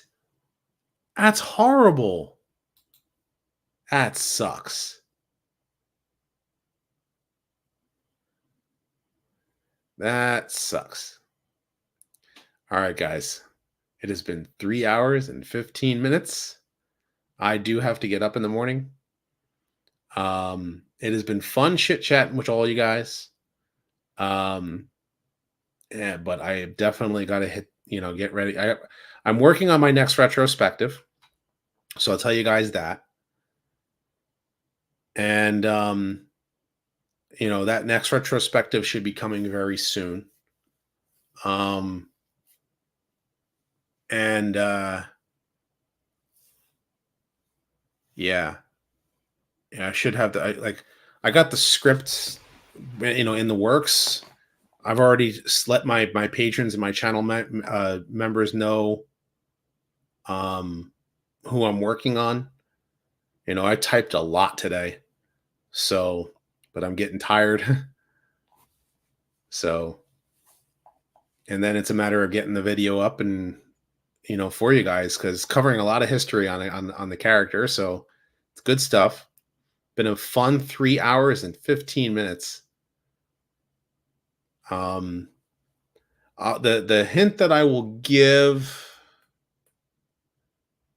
is it's a Decepticon. And yeah, it's a Decepticon. And yeah, Florida man talks about about robots for 3 hours. I could talk about other stuff too. Video games, Godzilla, all that stuff. But that's about it. So, as always, guys, until next time, till all are one.